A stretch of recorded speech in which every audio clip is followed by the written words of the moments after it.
right, and then I'll share my screen.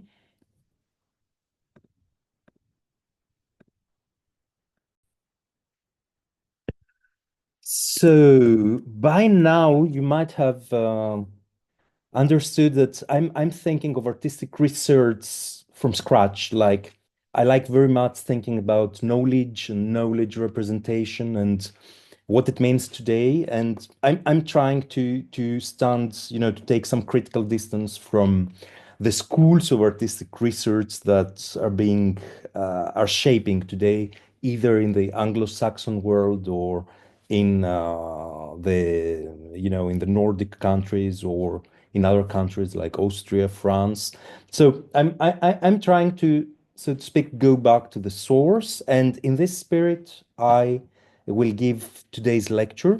First of all, maybe let me ask if you had the chance to read a bit the materials, and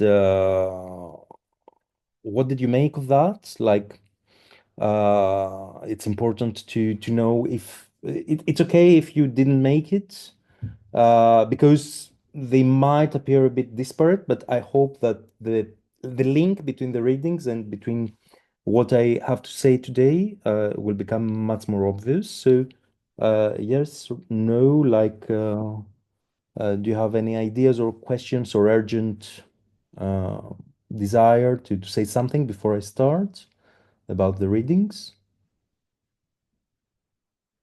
Not really. Okay, great. So back to the presentation.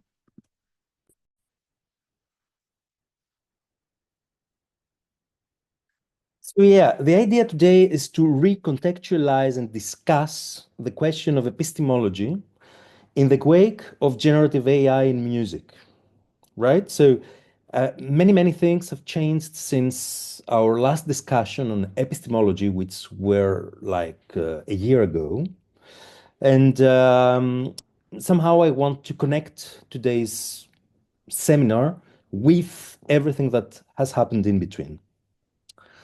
And of course, the main driver behind that is that AI changes not only our ways to access knowledge, but also the nature of knowledge itself, the nature of representation.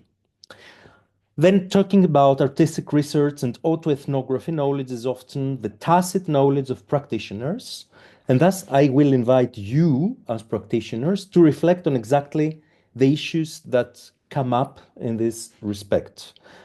But knowledge is certainly not limited to tacit knowledge. So, again, I will advocate for a deeper reframing of tacit knowledge itself and what artistic research might mean in the age of AI.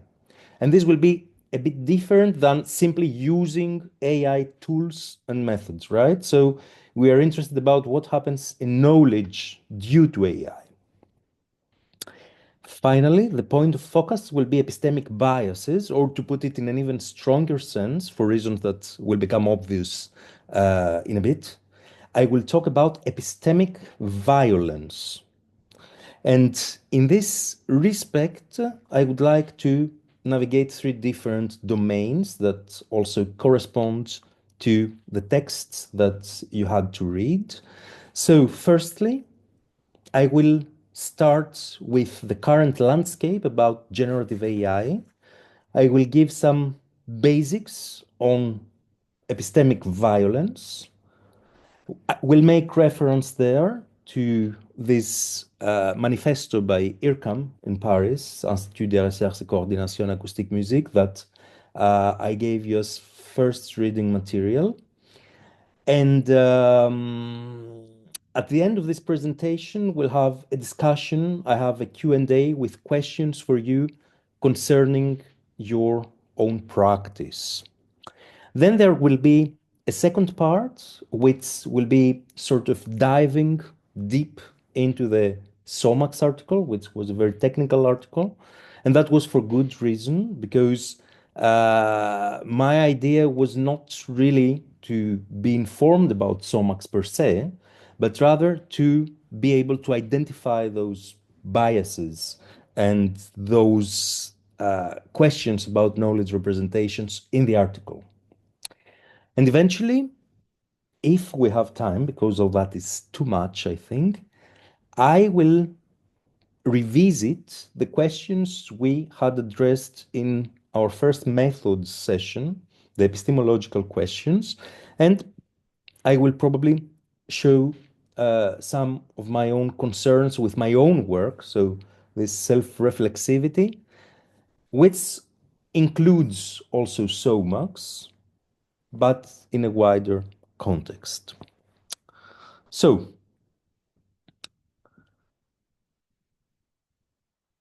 let me start with this. And I'm really starting with those very commercial apps that have sprung, like Udio and Suno. And those, I don't know if you've had an experience with this sort of thing, but let me try and share some of the music by, for example, Udio to get an idea of what it is about.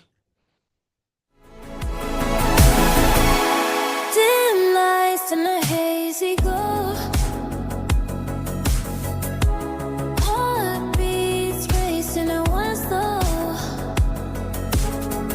Caught in the moment. This is another different genre.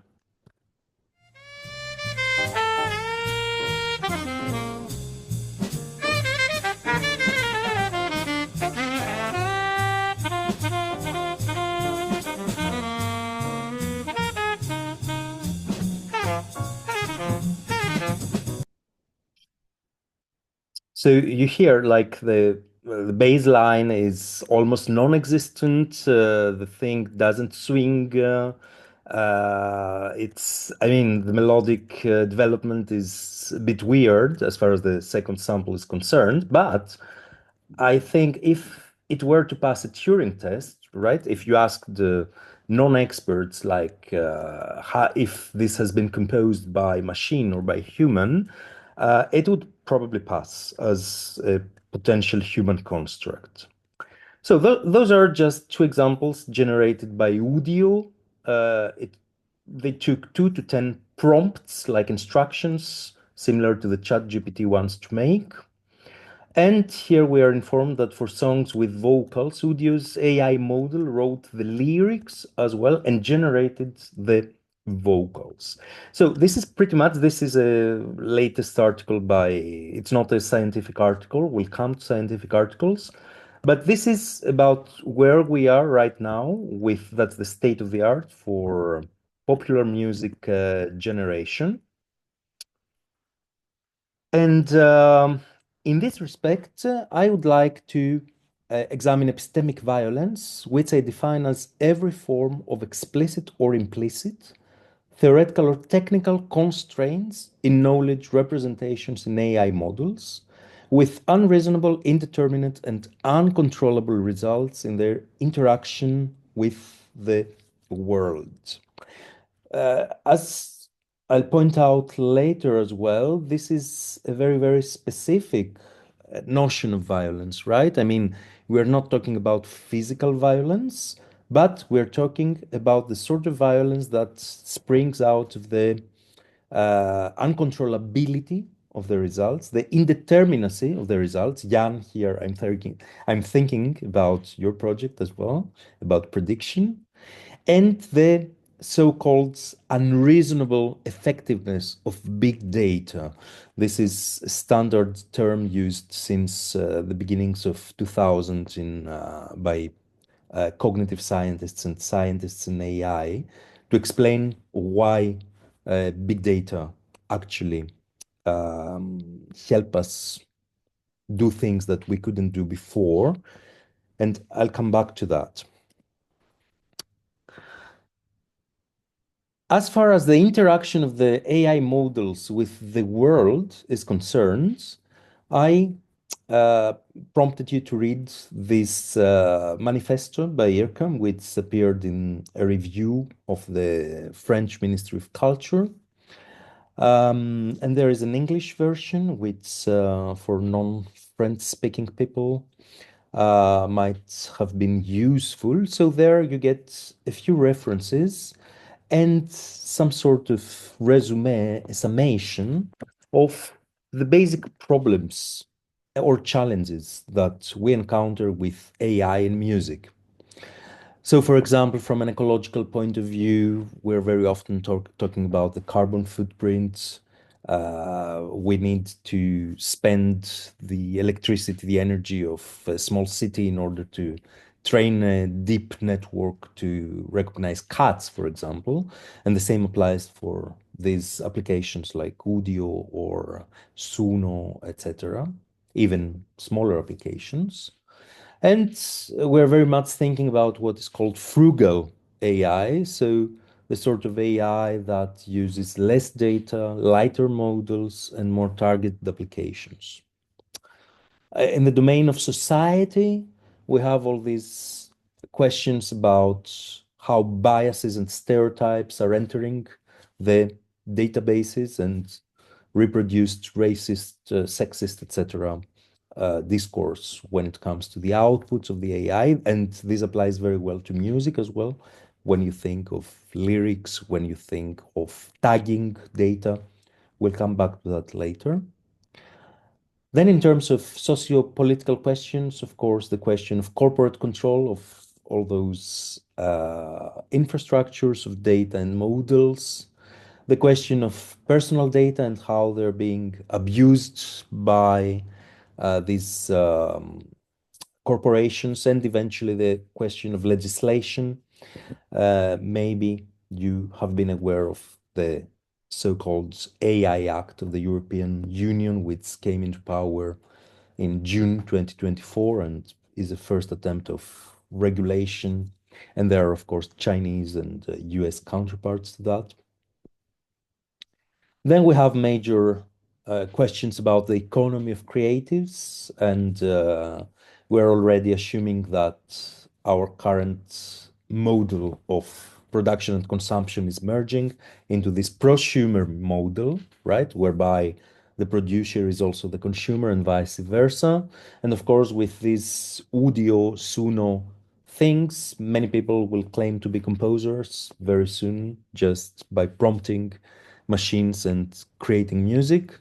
So you might imagine there are projections already you read in the text about unemployment and income being slashed by 1/4 in the next 10 years.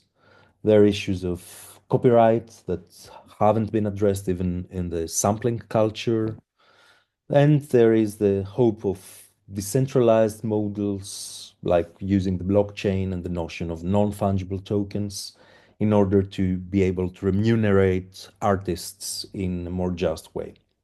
Eventually, we have the question of artistic creation and to what extent can this cultural exception, this sort of high culture, this sort of distinction of individual artistic creation be safeguarded. And this passes again through questions of algorithmic standardization and data standardization, data recycling. Very often the models we're going to explore are feeding on their own products, and this has as a result some sort of impoverishment of the outputs. Questions of mass culture in an Adornian perspective are being somehow revived or resurrected even because they had gone very much out of fashion, but now with this sort of mass culture, I think many of Adorno's questions are urgent again, especially concerning the marginalization of minoritarian musics like traditional or experimental music, and the question eventually of individual creativity. So these are all questions about the real world somehow, but my hypothesis or my claim is that they all come down to epistemic violence, to what happens with knowledge in those algorithms. So the structure of this first presentation is a deductive one. I'm trying to be a bit naughty against the sort of inference that is the main characteristic of these models. So I'm trying to have a top-down approach whereby I start with the philosophical and theoretical limitations of deep neural networks. And there I'm using work by the philosopher of computation, A. Cavia, by Julia Pearl, and from my own work. Then I'm talking a bit about the anthropomorphism that is evident in the large language models by way of an article by Shanahan, 2022. And eventually, I will make a deep dive into the models for music generation, as explored in this review by Mitra and Zwalker-Nunn. Just a few months old is this article. So starting with the notion of deep neural networks, in his book, Logiciel, Cavia describes what he calls the computational reason. Computational reason is something that comes as a conjunction of basic ideas about computers, like ideas from mathematics, logics, and mechanical systems, basically initiated by the three forefathers of computer science, Gödel, Church, and Turing, respectively. And in this very nice synthesis of Cavia, he makes very specific claims about intelligence, learning, creativity, and agency. And obviously, we're not able to go into all that today. But what I want to look at is his descriptions of deep neural networks as basically performing two functions. The one function is the function of encoding the world in multiple layers as inputs.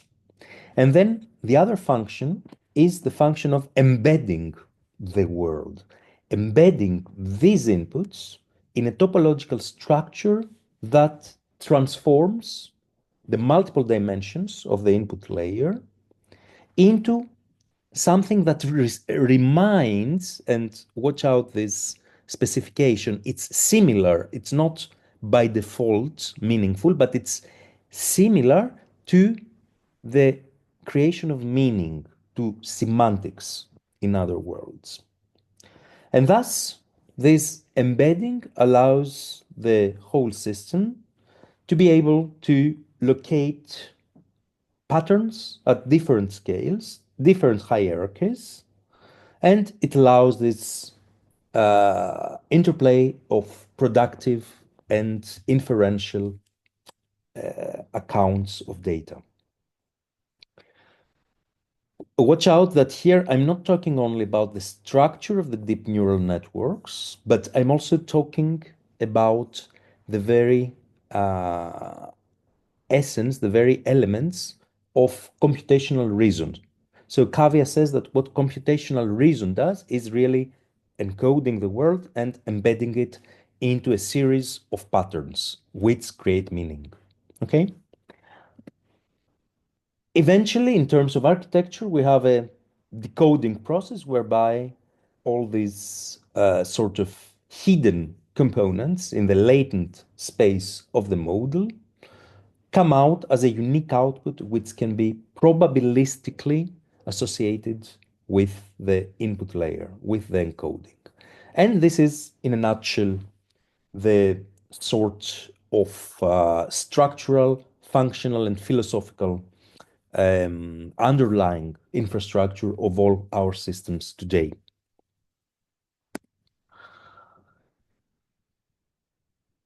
As we'll see later, actually these three parts, encoding, embedding, and decoding of the world, are inviting very distinct forms of epistemic violence, of violence that relates to knowledge representation more acutely.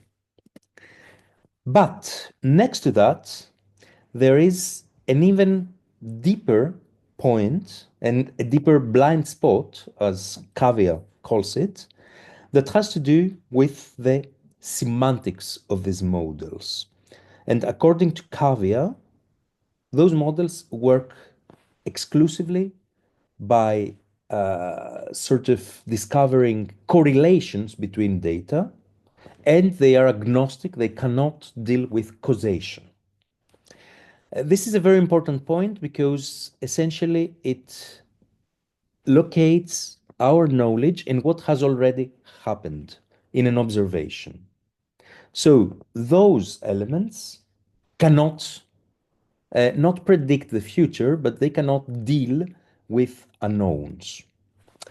Julia Pearl, a computer scientist, has actually explored in much detail and mapped the theoretical limits in this respect. Here is a quote from an article in 2018. Current machine learning systems operate almost exclusively in a statistical or model-free mode, which entails several theoretical limits on their power and performance. Such systems cannot reason about interventions and about retrospection, and therefore cannot serve as the basis for strong AI. To achieve human-level intelligence, learning machines need the guidance of a model of reality, similar to the ones used in causal inference tasks. And he goes on to present this three-level causal hierarchy, whereby current systems, deep learning systems, work on an association level, whereby the main activity is observing. And the main question they ask is, what is y in relation to my observation of x? How would seeing x change my belief in y? This level can be essentially absorbed in a higher level of intervention, which doesn't exist in current systems, right? So in this particular level, the systems would relate to doing and intervening, and they would be able to ask questions like, what if? What if I do X resulting in Z? And what would be the probability that this has an impact on Y? Eventually, we have the level that has to do with counterfactuals, with imagining and introspection. And that's the highest level in the hierarchy, which can subsume both intervention and association. In that respect, one asks, why? Was it X that caused Y? What if I had acted differently? And what if X wasn't X? Sorry, this is a mistake. And Y wasn't Y? If it's me and if I'm here, then it's Wednesday. But you see where that goes. It's not that philosophical. It's really about being able to think utopia, to think that things could be different than what they are. So this is where really our current systems have no grasp at all, because they are not based on symbolic rules anymore. They are based on this black box activity of observing correlations between big data.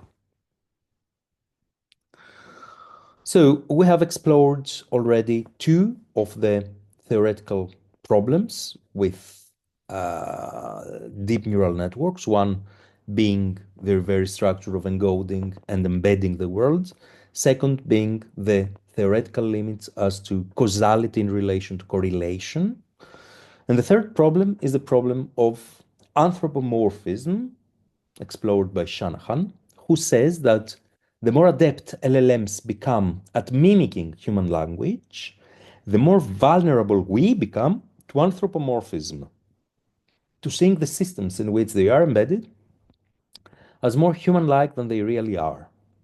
This trend is amplified by the natural tendency to use philosophically loaded terms such as knows, believes, and thinks when describing these very systems.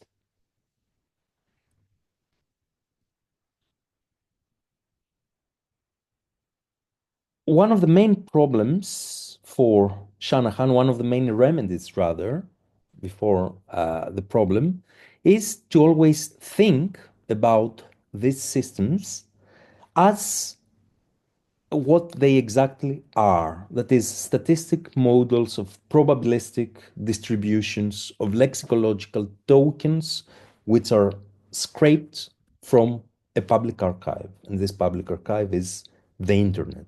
So basically, he says that, those are machines, those are models that can take all this data, provide this probabilistic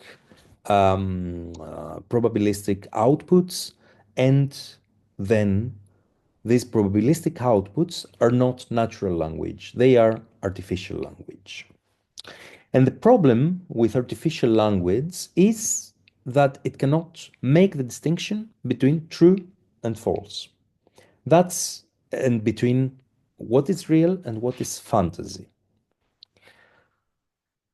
The trick here for Shanahan is that those models are actually implemented in systems that try to deceive us into thinking that they can actually make the distinction between reality and fantasy. And he has a very nice experiment whereby he starts a phrase in English, and the model is going to complete the phrase. And this will happen regardless of the fact that the phrase might belong to Lord of the Rings, so a fantasy story. If the phrase is Twinkle, Twinkle, Little Star, it's a children's song. And if the phrase is the first person to walk on the moon was Neil Armstrong, then it refers to a true fact. The model cannot distinguish between those because those are just lexicological tokens from the internet. But it's made so that it gives us context and it tries to make us think that it knows the difference. In order to reveal even further the problems with that, I created an experiment myself whereby I tried to make the model respond in an unknown language, in an artificial language. And, this should seem obvious because the model creates artificial language, right? But here is the thing that due to the fact that the model cannot recognize the language itself, it has no idea what to do with this elliptical phrase. And then, even if I ask it to apply a very, very simple logical tautology, logical process like the modus ponens, so if P, then Q, and then P is true, the model should deduce that Q is also true. But what I'm doing here is I'm trying to trick the model. So I'm playing with the syllables and I'm saying if Sarmaki Tarenko, then Gara Tarabenko, and Sarmaki Tarabenko is true, so this term doesn't exist in either this part or this part. And then I'm asking about Gara Tarenko. And you see, the model makes mistakes. Like based on this logic, we cannot directly conclude the truth of Gara Taranko. It has already probabilistically mixed, it hallucinates basically and produces a non-existent term. And then it makes a logical mistake. It says, instead, we only confirm that Gara Tarabenko is true. So the conclusion is that Gara Tarabenko is true. But what we know here is that Sarmaki Tarabenko is true and Sarmaki Tarenko is the prerequisite. So Gara Tarabenko cannot relate to Sarmaki Tarabenko. So, it has made a very obvious and very salient logical mistake, which should be unacceptable under the premise that it works through statistics, right? So, and this is only part of the problems with anthropomorphism in these large language models. And we'll come back to that in the second part of the seminar. But let me now go a bit deeper into some criteria for music generative AI models as provided by this latest article by Mitra and Zwalkernan. So, in general, we will approach the issue through 5 categories. The first is data types, and here we're talking about the training data for the models. And what is actually used in music right now for these apps like Udio and Suno are MIDI data, raw audio data, and spectrograms. Sometimes we also have models that use multimedia like YouTube videos, but this is a very, very different question, and I want to touch on that today. The second type of criteria has to do with architecture types for AI. So here we'll talk about generative adversarial networks, recurrent neural networks, autoregressive models, variational autoencoders, reinforcement learning elements, transformers, language models, and diffusion models. And we'll try to have a grasp of what each model does. The three will refer to the concrete combination of models with data. So we now know through very, very systematic evaluation of models what works well with what. So if generative adversarial networks work with spectrograms or large models with waveforms, etc.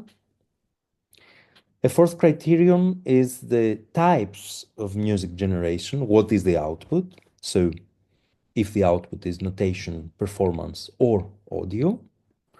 And the fifth and very important criterion is how we proceed to evaluate the AI models, if we proceed in a quantitative or if we proceed in a qualitative sort of way. Quantitative by resort to common metrics, which have been defined by relevant work, or qualitative in the sense of interviews, of asking users, asking people about the models. And we'll see different problems for each one. So in a way, we can relate those criteria to this very basic structure of deep neural networks, the data types to encoding, the architecture and model types to embedding, and the music generation types to the decoding part of the architecture. So firstly, starting with the criterion of data types, we have to say that the choice, the explicit choice, if they are MIDI or audio or spectrogram, is already very significant about knowledge representation, and they also have very significant impacts on the architecture that is going to be used. So, for example, MIDI, as you all know, is much lighter in terms of computational performance. It represents performance. It encodes certain performative aspects and is very, very good for sort of recognizing patterns.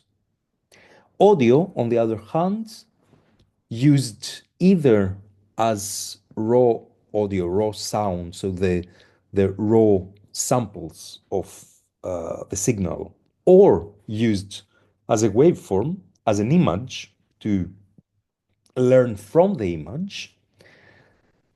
Sound is much, much heavier in terms of computation.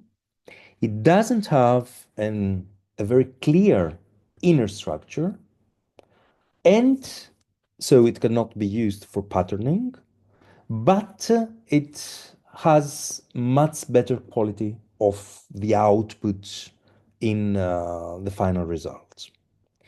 Eventually, spectrograms become super important and interesting for these models because spectrograms function basically like images, and thus all these models that have been developed before for image processing can now be applied to spectrograms. So spectrograms basically are being treated like images and they generate audio afterwards.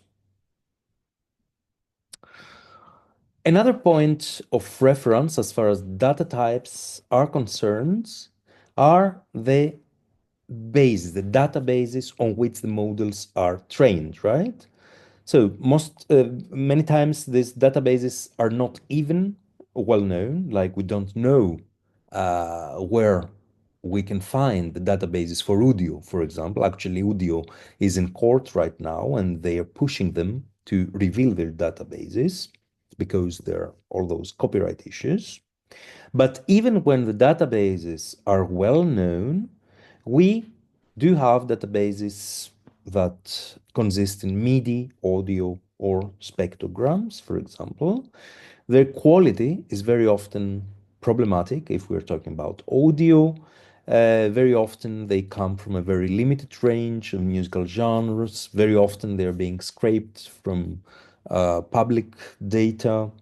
Sometimes they are being labeled in cases of supervised learning by refugees in refugee camps or other forms of what is called micro work or click work like the Amazon Turk.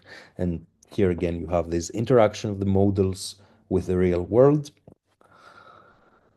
And in general, we can say that the databases are not diverse. They're missing this question of biodiversity, which results in experimental, traditional, minoritarian musics to become obsolete in the outputs. Finally, we have to say that epistemic violence has to do also with what is not explicitly used, like, for example, the embodied dimension of music, gesture, social conditions of musical performance or improvisation, any context that would give meaning to the symbols, like this is the well-known symbol grounding problem in philosophy, or data that come from diverse bases and minoritarian musics. Also, in terms of sound output, of course, we don't have any immersive, any multi-channel outputs yet coming from these mainstream models. Now I'm coming a bit to the second criterion, which is the general architectural types used in AI.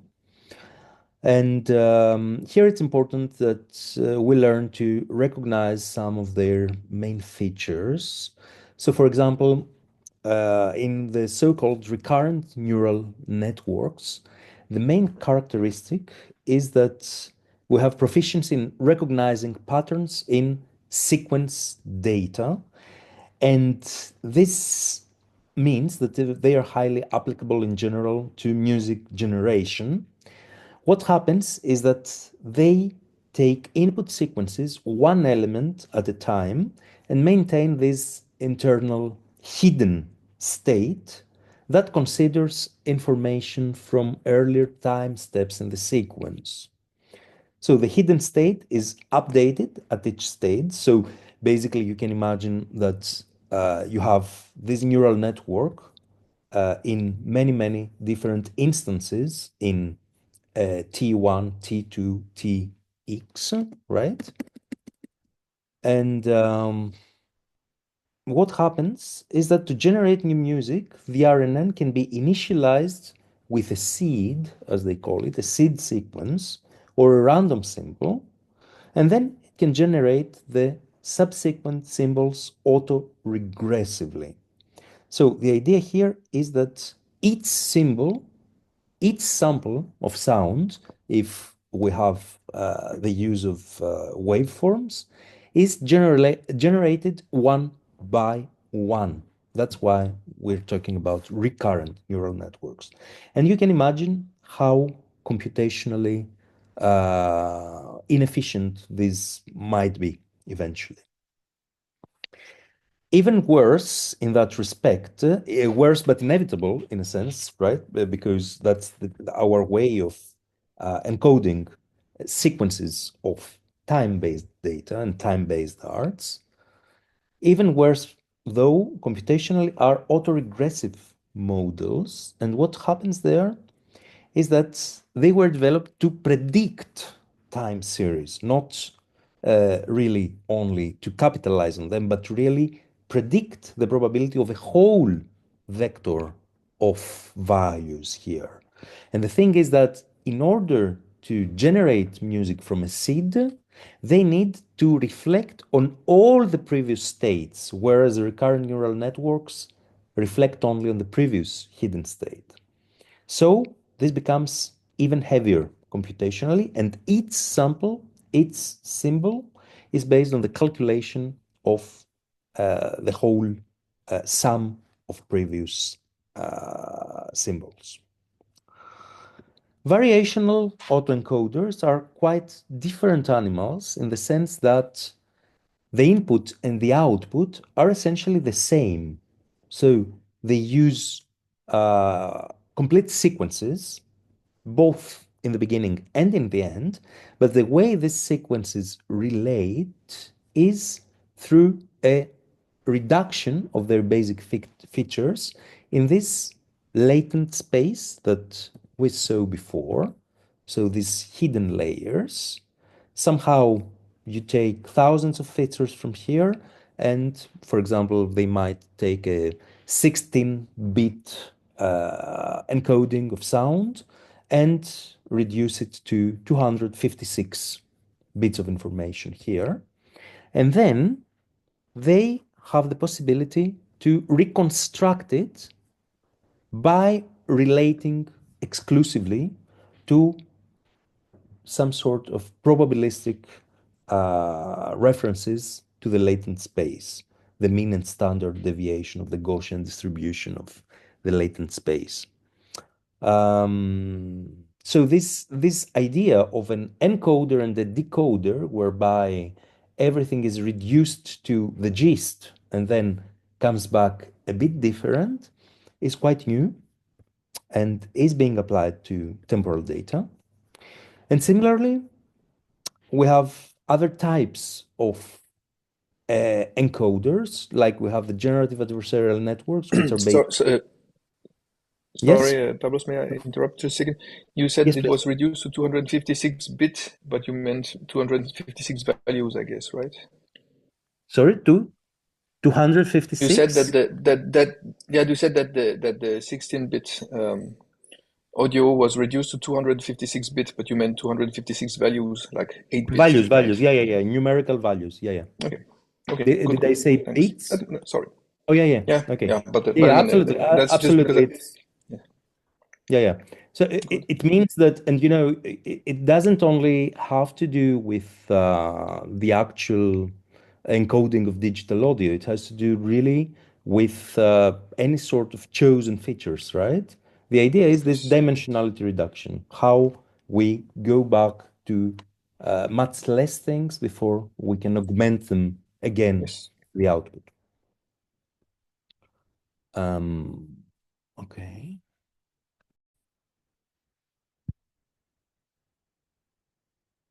So a different animal is those generative adversarial networks, right? Whereby essentially one has two different neural networks working in an adversarial manner, in a conflicting manner.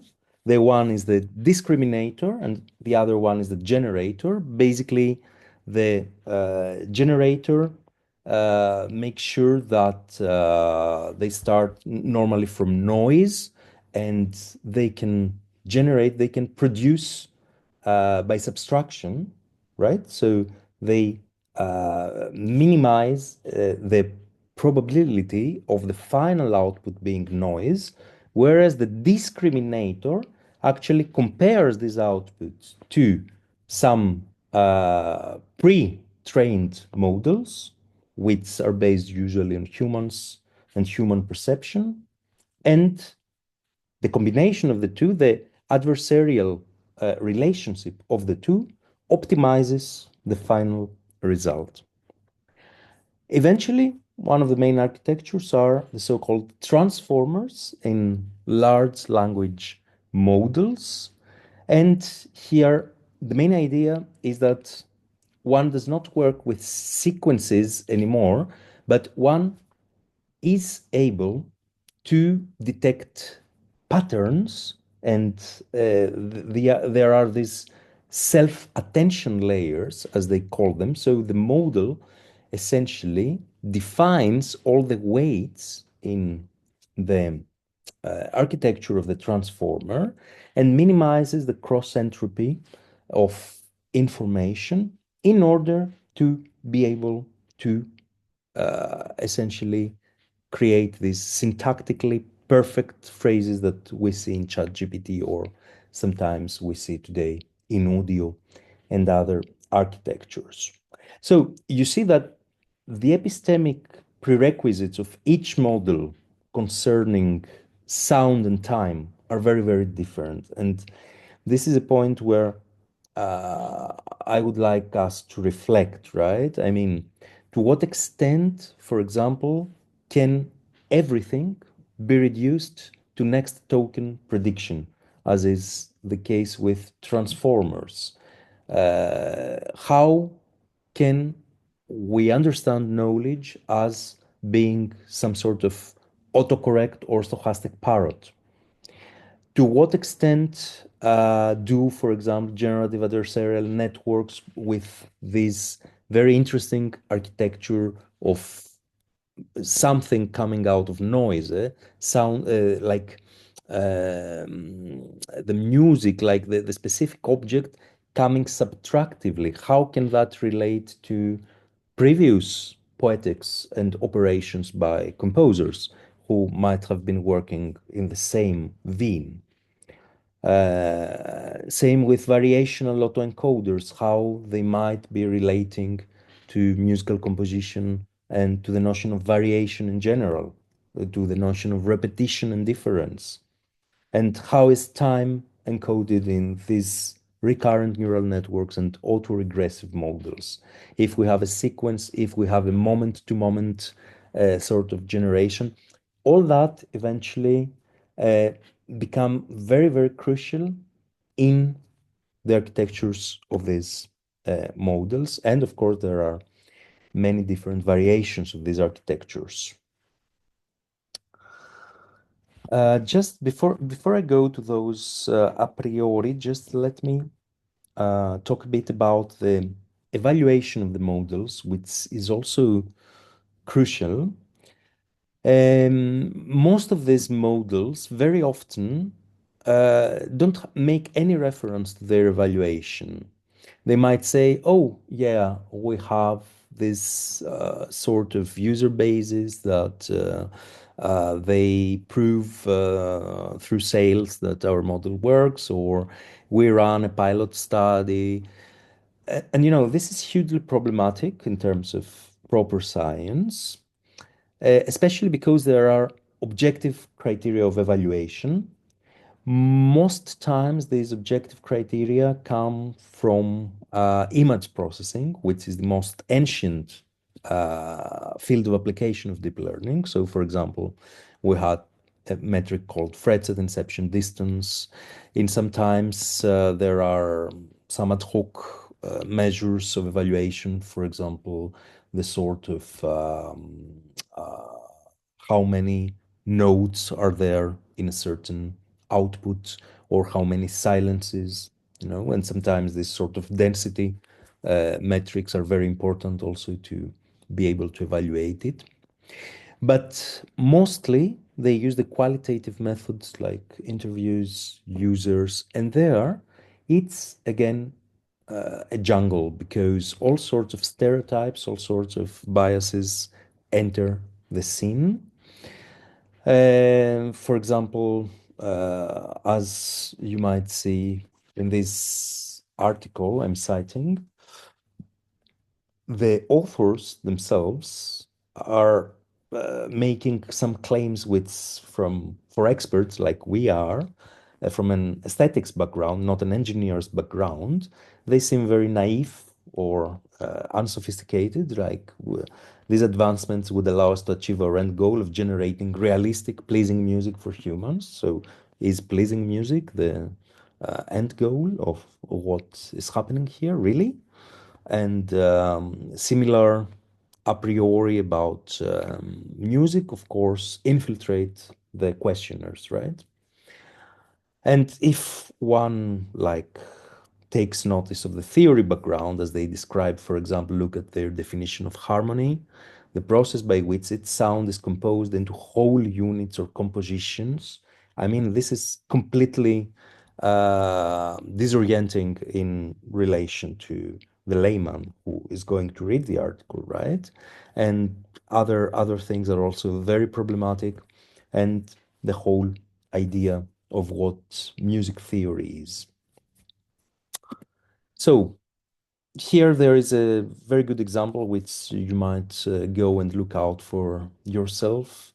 The Music LM, one of the most successful of these models, whereby music is generated from either text or music. So one can whistle, for example, and I don't need to play that, but one can whistle a tone, a tune, and then one can hear a rendition from a symphony orchestra or so.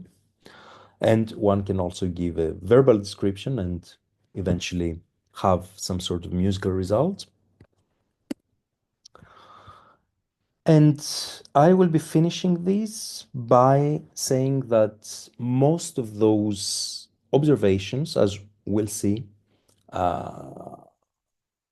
in what comes next, are not applicable only to popular music. So I have made this critique in the article that I gave you to read from 2024 about Somax, this automatic improvisation software developed at TIRCAM, which is based on audio recording segmentation for automatic improvisation.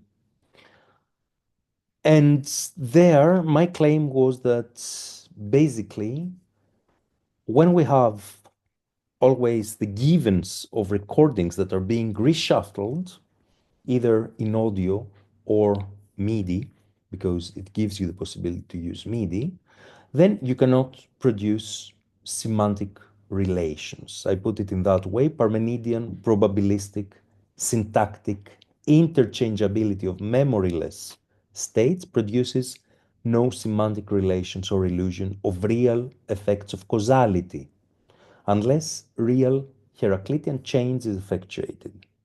And real change is effectuated in virtue of the unknown rather than in virtue of known navigable corpora. So it's again the problem that Julia Pearl and his logical causal hierarchy was referring to, right? That, okay, no matter how sophisticated, you will always hear these little pieces of a known recording and nothing more. And to finish, and to come to our Q&A session about this first part, I would like you to reflect on a series of questions like, how is your tacit knowledge production as practitioners influenced by AI, if it is? If you can in any ways be assisted by AI in your knowledge production, if you can replicate your knowledge through AI, if the data you generate are appropriable from an AI, if you have concerns of replacement, energy consumption, ethical use of your data, epistemic bubbles, etc. If you are a neo-Luddite that would like to resist this epistemic violence, and eventually if you can recognize your own epistemic biases as well as those of your potential partner, AI, in the same way we might be able to be recognizing epistemic biases in models. So if we inverse, so to speak, the roles. So before we come to those questions in a systematic way, maybe I make a stop here and I ask about potential questions or points that were not clear enough.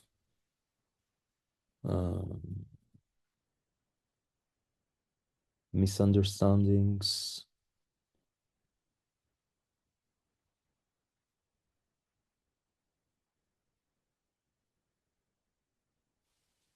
I think if I may, the last part about Somax, the part that you read from your own article, I guess, like was not completely obvious to Sure. me. It would be nice if you could like go through it. Just Sure. that was before when I said before that Okay. one. Yes, and this one. So Yes, exactly. yeah. Could you explain that again? Yes, absolutely. So I'm evoking a bit, the pro-Socratic philosophers like Parmenides and Heraclitus. Parmenides was advocating for unchangeability. He said that, nothing changes basically in the universe. All change is superficial, is this sort of reshuffling, but the basic status of the world is static. Heraclitus, on the other side, he used to say that everything is change. There is nothing a priori. There is nothing static. There is no ground. Everything is about perpetual change and reshaping and form. And so my reflection here has to do with the fact that in Somax, and of course we'll see all that in much more detail in the next part. In Somax, you always have a basic recording that is being segmented, analyzed, and then output through different variations, through different reshufflings, basically. So what I'm saying here is that in Somax, you have this interchangeability of memoryless states, memoryless because each of these segments doesn't have any clue about the previous or the next segment, right? I mean, they're just chopped little pieces. So you reshuffle them, you interchange them in these memoryless states. You have this quasi syntactic character in the sense that, as we'll see in the model's description, you might have some idea about what fits where, but still the verb can become the subject and the subject can become the object, right? I mean, it's not really syntactic.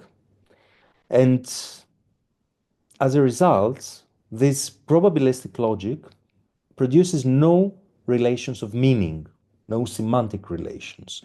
It's again this sort of tension between syntax on the one hand and semantics on the other hand, which is like vital for every discussion of AI today. Can we have meaning out of patterns, basically? In music, it's customary to say yes. In language in general, it's customary to say no. So that's a very important tension to address. The other thing is, can we have real effects of causality? Like, can we believe that a musical phrase or musical motif X produces musical motif Y? And my claim is that no, we cannot do that because everything is known in advance. We don't really have anything new. To have real change, to have something that gives the impression of causality, you actually need to have unknowns. You actually need to be surprised by new data, not by the old data that are being reshuffled. I don't know if that makes it a bit clearer, Much better. Thank you so much. more or That was less. nice. Felicita, welcome. Nice to see you. Hi. Hi there. Sorry, I was a little bit late. No problem. We had to start because, Yeah, of it's course. lots to cover, but maybe you want to say one or two words about yourself for our new guests here. I don't know if you've met Mia. And not yet, we're going to meet in person, like just after this seminar. Right. So you want to present yourself, maybe? The others did that already. Yeah, sure. I'm a PhD in music, and I'm a singer, so I'm doing my PhD about different techniques of singing and the new agency for the contemporary music singers. Okay. That's Cheers. really much abstract. Like, um, so maybe I'd like to come to this questions rather, which relate to your own work, to your own projects, and to what extent do you feel that all this current situation with AI influences your ways of representing knowledge? That's the main point there. Like, if the knowledge you feel that you are producing through your research in your PhDs or in your practice are actually amenable to those considerations, and how would you put that? How do you relate to that?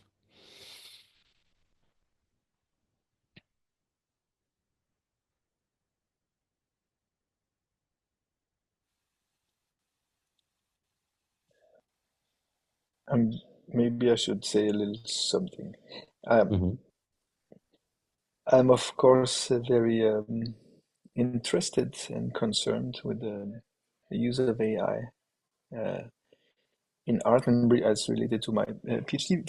Funny enough, when I was working on my like doing my 25% discussion, my opponent, I was totally thinking we would talk about AI, and he basically said, "Don't start me with AI.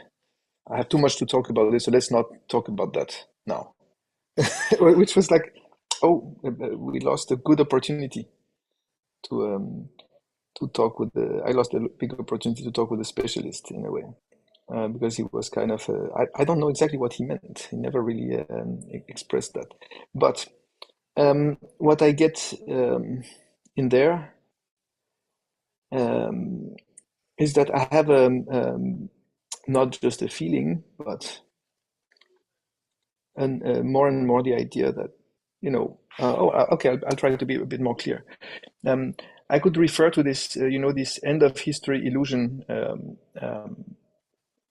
experiment that has been done that showed that people, when asked, no matter what kind of sociological criteria you use, tend to think that they have changed a lot in the last 10 years, and they tend to think they will not change at all in the next 10 years, as if we were always in the final state of our life. And I have the same impression, although I cannot prove it yet. I should actually make some kind of some experiment as well to see, talk with artists and talk about what you think about AI. And because every time I talk with different artists, they always say AI will never be able to do what I do.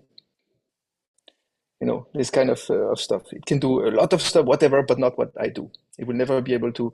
So I heard a poet at the launching of the first Danish supercomputer saying, the interesting with poetry is that AI will never be able to do that.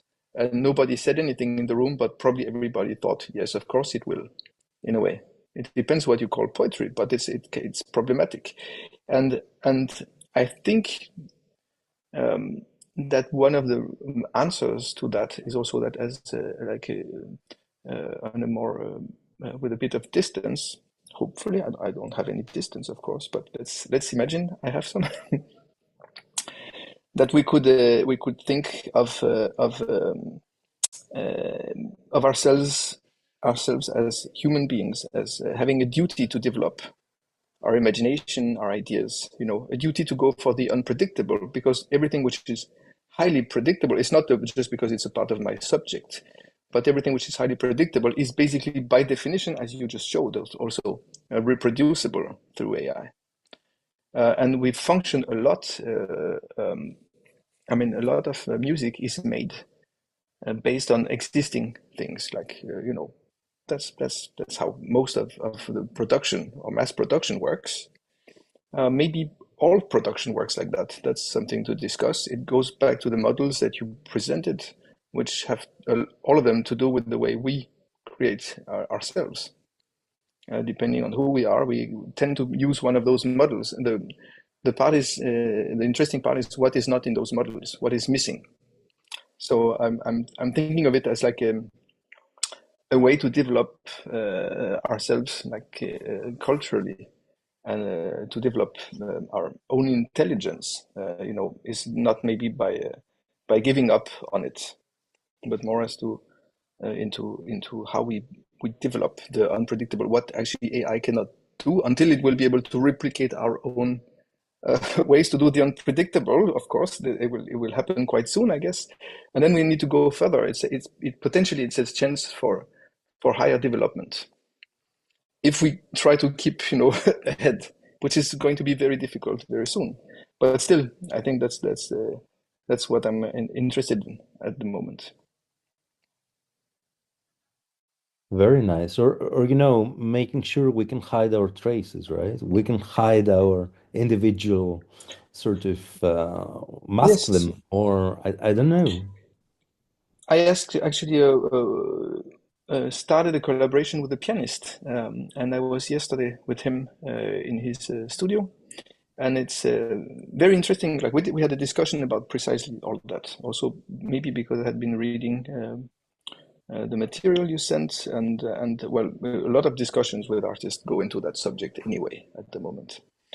But he's really working with prepared piano and things like that, and he said, "Oh, what I do can never be done by AI." And I said, "Oh, well, prepared piano is already a software made by IACAM a few years ago, so you can develop that better and go further." But and we discussed about this. What is the point? In making music, is it the music itself?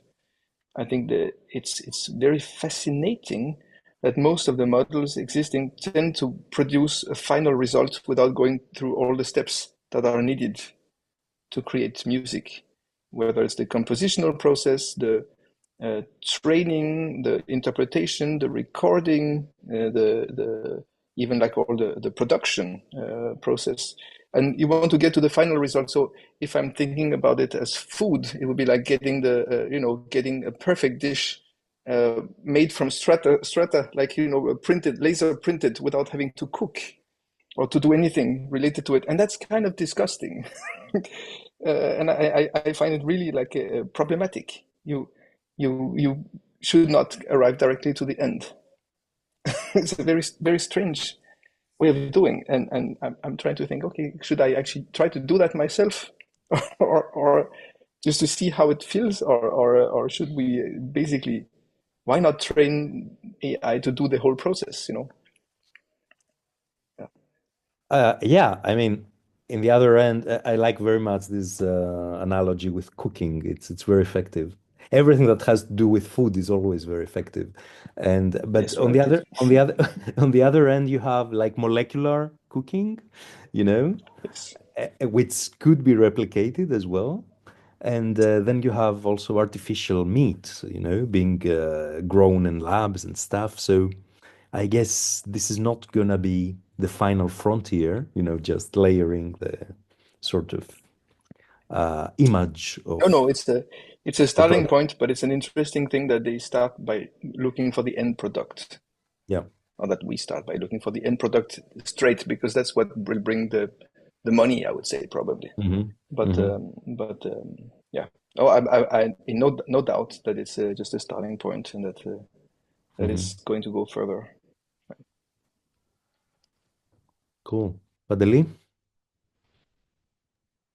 So talking about the prepared piano, a few days ago, me and Pablo witnessed a concert in Athens Conservatoire by a performance of John Cage's sonatas and interludes, I believe, for prepared piano.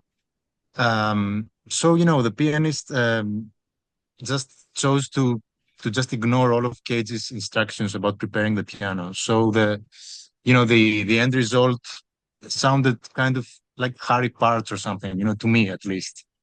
So I was wondering how, for example, an AI which misses the sense of tactility or, you know, these sort of skills could possibly do that, or, create something which kind of doesn't exist. It's, just because Jan mentioned the prepared piano. So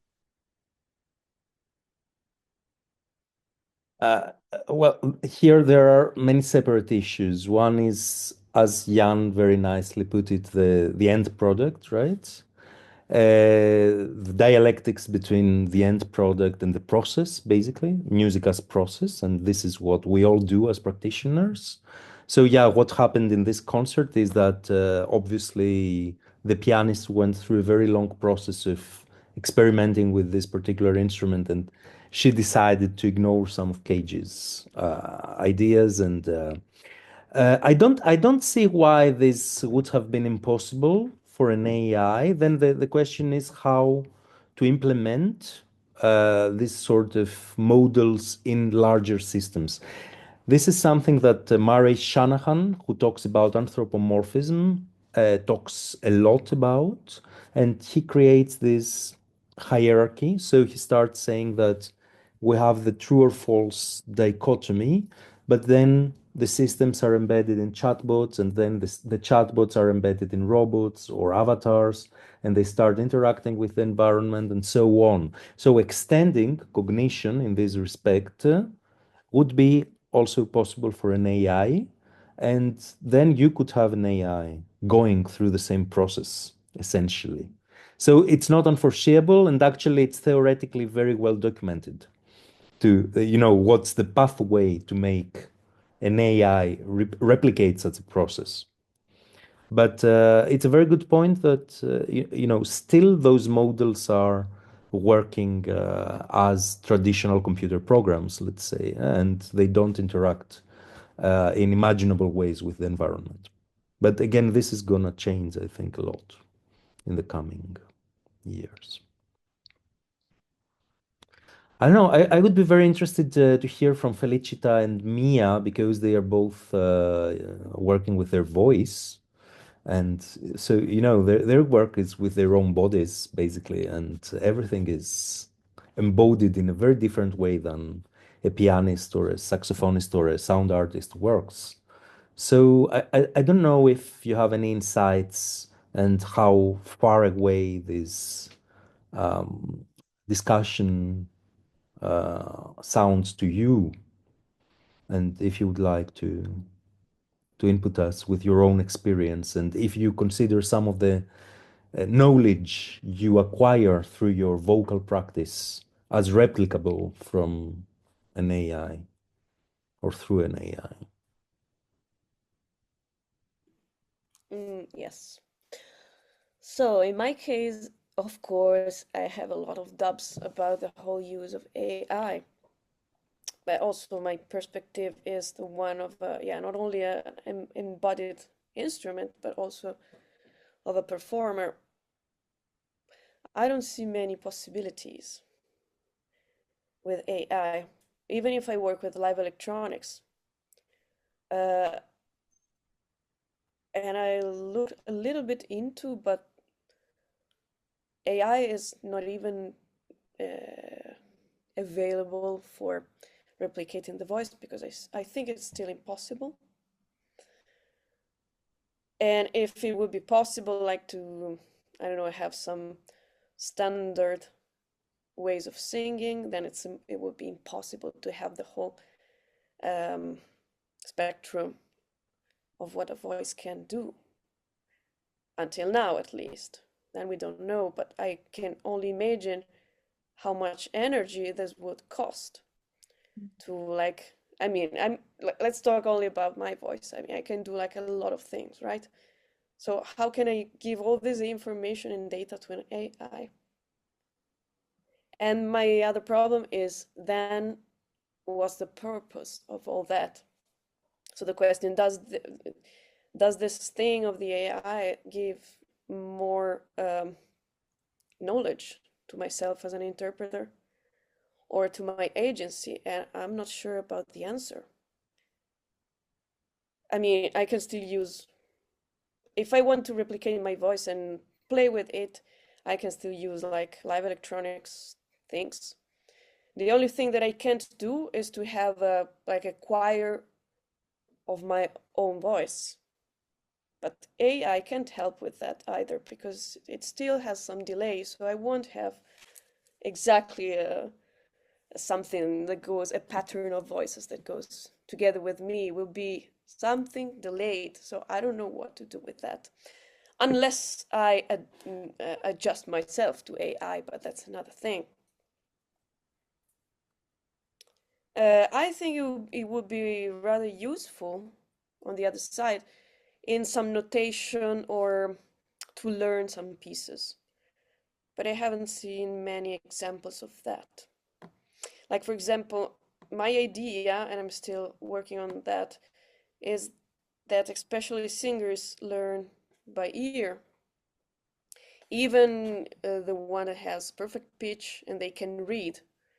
After the second lecture of a piece of music, they go by ear, not really by reading every time. So maybe AI can do something about that. Like, I don't know. For example, we don't have scores that sing immediately.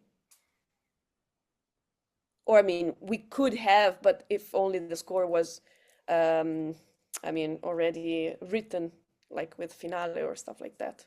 Well, not finale because it doesn't work anymore, but I mean, the other stuff. If we have like a manuscript, I would love to have like an AI that sings it for me so I can learn it, for example.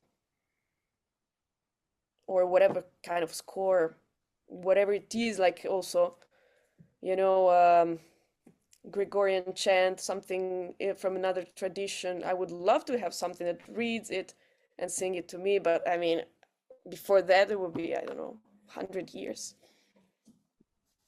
So yeah, Uh, that's my That's a very cool idea. So because okay, I mean, not only for the practical part of it, but you actually because you say a very contradictory thing, like you don't know what to do with AI and you're very skeptical about how your practice would be appropriated or assisted or whatever, but you would be ready to actually imitate and learn from an AI, you just said, right?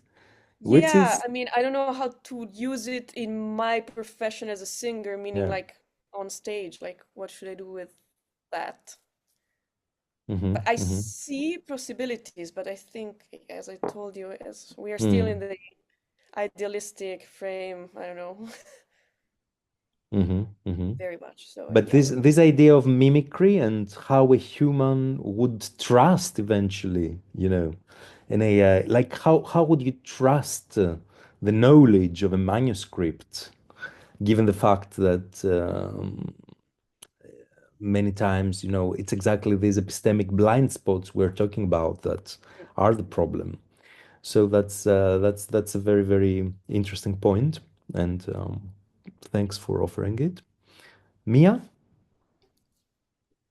I totally agree with Felicita. I feel the same as a singer, and also like as an actor when I'm on opera stage, I'm always having like my body and all the faces and movements what I do there. I don't know how could AI do this. I don't know.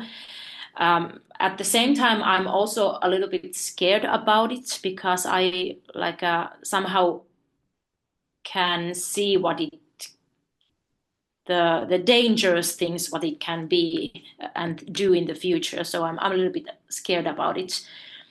And because it's so hot topic now, this AI, I have also been thinking about, can I use it somehow in my performances?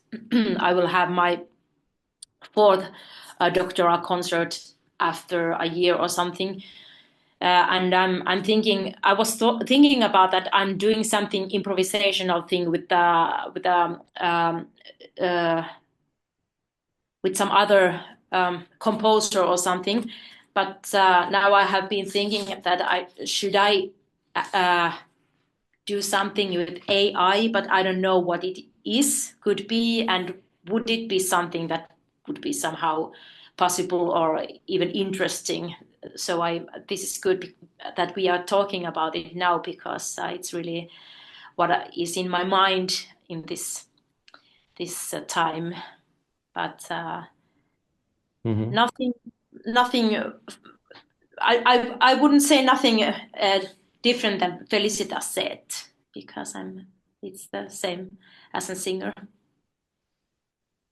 Thank you very much. Maybe a way to consider all those questions are through really a systematic taxonomy of those criteria, right? Like, what sort of data would I provide to an AI? What sort of architectures?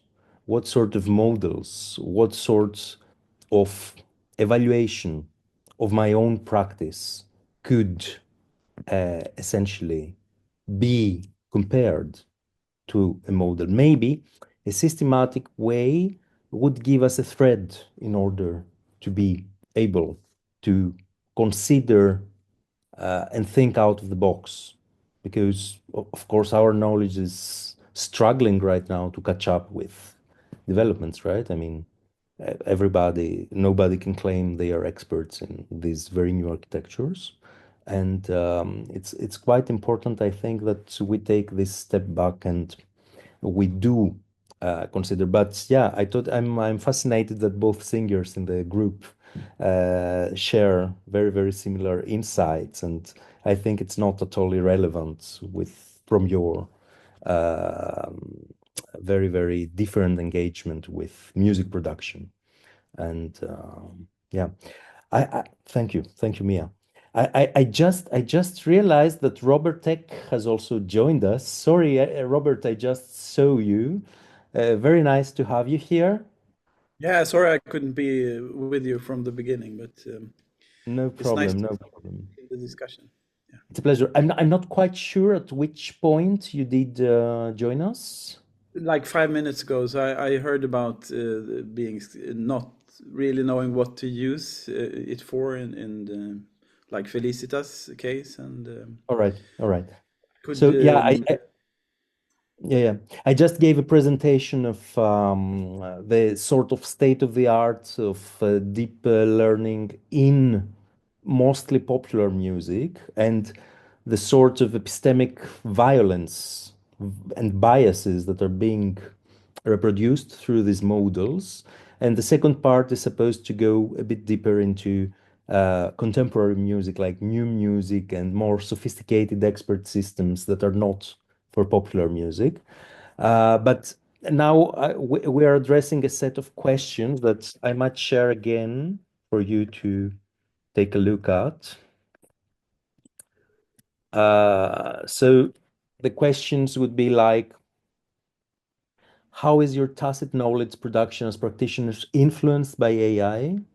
If you feel that you could be assisted by AI in knowledge production, if you could replicate your knowledge through AI, if the data you generate are appropriable from an AI, if you have concerns of your own replacement of the energy consumption associated to your use of AI, concerns about ethical use of your data, concerns about epistemic bubbles when the AI is trained always on the same data and thus becomes, very predictable. The question if you are a neo-Luddite that would like to resist this epistemic violence, and the question as to if you can recognize your own epistemic biases as well as those of your potential partner AI.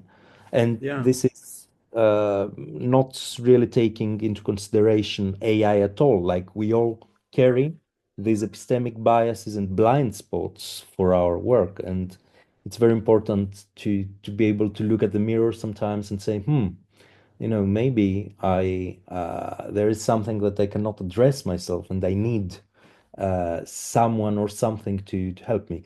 But we had a very short, very brief exchange on Messenger, and you Yeah, mentioned that you already like use language models, right? yeah, For that's true. for your own work. So it would be quite exciting to let us know a bit about your own project and how you consider integrating AI, and maybe if you can relate to a few of those questions. Yeah, since my large scale PhD project is about designing live electronics that are more generated by the musicians themselves than just clicking a button. So get more dynamical live electronics.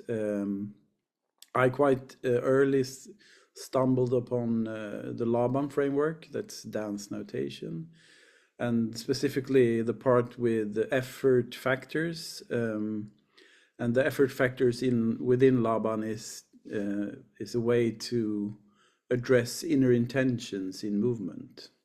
So they divide it between space, weight, time, and flow.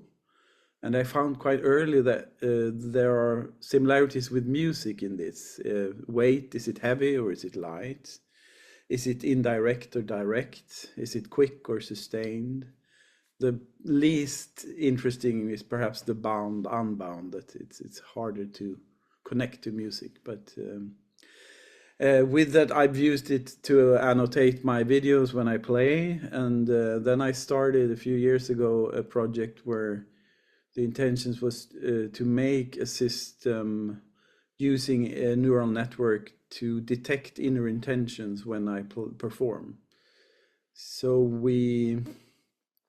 I recorded video, audio, and sensor data of me performing a Brahms sonata. And then I had this Laban expert annotate the effort factors in the performance. And she used only the video, so she didn't even listen to the music, because since we wanted to use sensor data for movement for the model. And then we created a system to convert these annotations to numerical data that we used to train the model with the original sensor data from the performance connected to the annotations. So now we have a model that detects, and we're writing an article for Frontiers about the work with the model. So now it's actually, I'm starting to use it in artistic settings. So the idea is to have a system that works in real time, and that can then detect my inner intentions when musicking, and use those parameters to modulate the live electronics. So that's kind All of right, fantastic. So fantastic. Yeah. So your inner intentions are also labeled through tokens, right? Like linguistic tokens, obviously. And this is where yeah. language models are coming into play. Yeah, I mean, the model used is, I think that it's Federico Visi's model, the Gimlet. Mm-hmm. Not sure it is a language model in the background there. Mm-hmm. Mm-hmm. But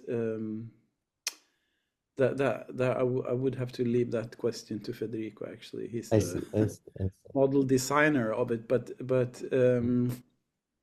But I also, since the Mia's, I wanted to comment on your thing there, Mia. I read a book about improvisation with machines by Eric Lewis, Intents and Purposes. He has a chapter there that is really interesting about how we can learn how we perform ourselves by performing with machines, and how they react to our playing. And it kind of it's like shifting the lens in one way. So I think there is like in the rave models and other models, there is a bias, as you said in the Q&A there, in the questions, and depending on what material you use for training those models, then they have a bias, and I speak to a lot of people and they say that you can always hear if it's a rave model because they tend to sound in a specific way, and you can see the glitches and the cracks. It's like, oh, that's rave. So, and that's something that it's important to address, of course, when using this model. How are we manifesting these biases? So, but I'm not afraid. I don't think it'll take over. But I think it's rather interesting to kind of see what it can tell us about ourselves as performers. So Thanks very much. Those are super valid points, and I'm especially interested in this. What also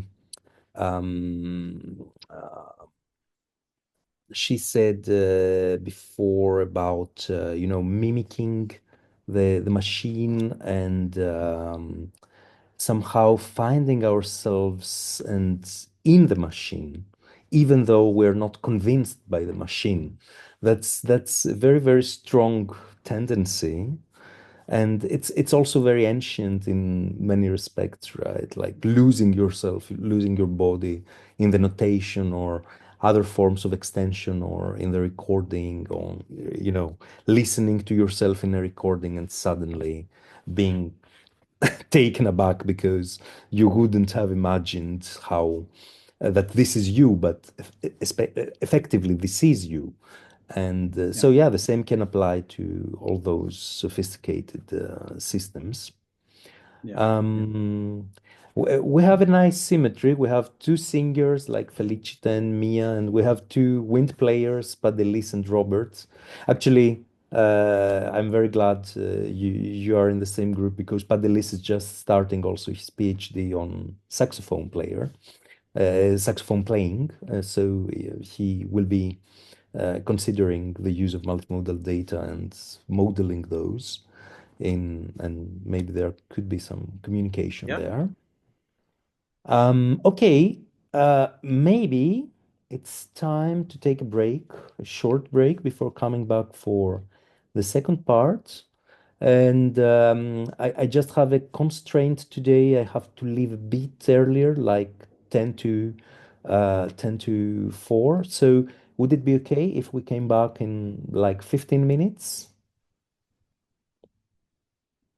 Okay, cool. Sure. So see you in a bit. You can stay in the connection. I'll leave it on. Okay.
Hi there. Hello, hello. So maybe Felicita is there, yeah. Felicita, I see a hand raised. I don't know if it just stayed there. Probably. I think it was something to do after my speak, because she raised her hands. Maybe Yeah. she will now speak. Yeah, I will start with this hand then.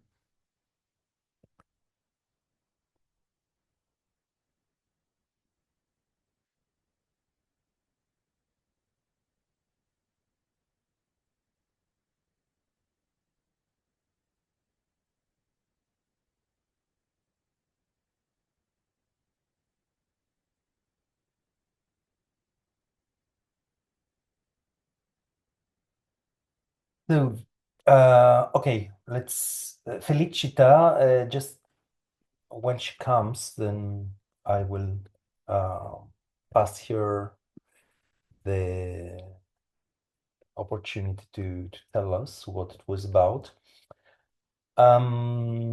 So you see, I went from the very general IRCAM manifesto about these AI challenges to a very technical text article about SOMAX 2, and I'm not sure if it felt overtly technical to you or if you could manage. I mean, the complexity of the article, I have to admit, is part of the task. So the ability to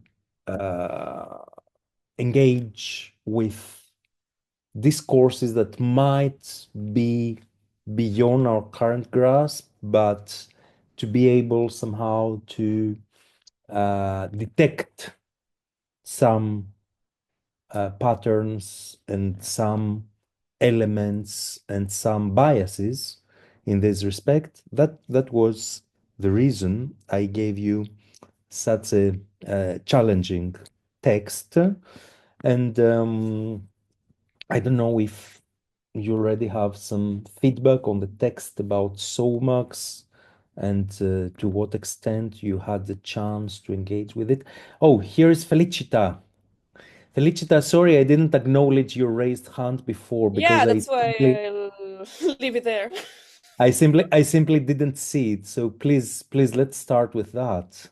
Yeah, I mean, it's a question actually Mm-hmm. for those of you that use AI or that has more information than me.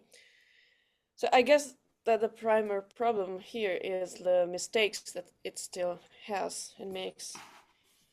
And so I want to know what is your relationship with all this, because it works as hallucinations, like you said, right? Not really like copies of reality, like they are precise.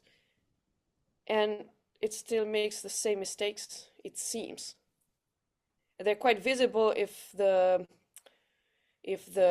creation is visual, like AI has still problems with apparently hands, arms, legs, this kind of thing. And it's a kind of pattern because it has always the same mistakes, always in the same things.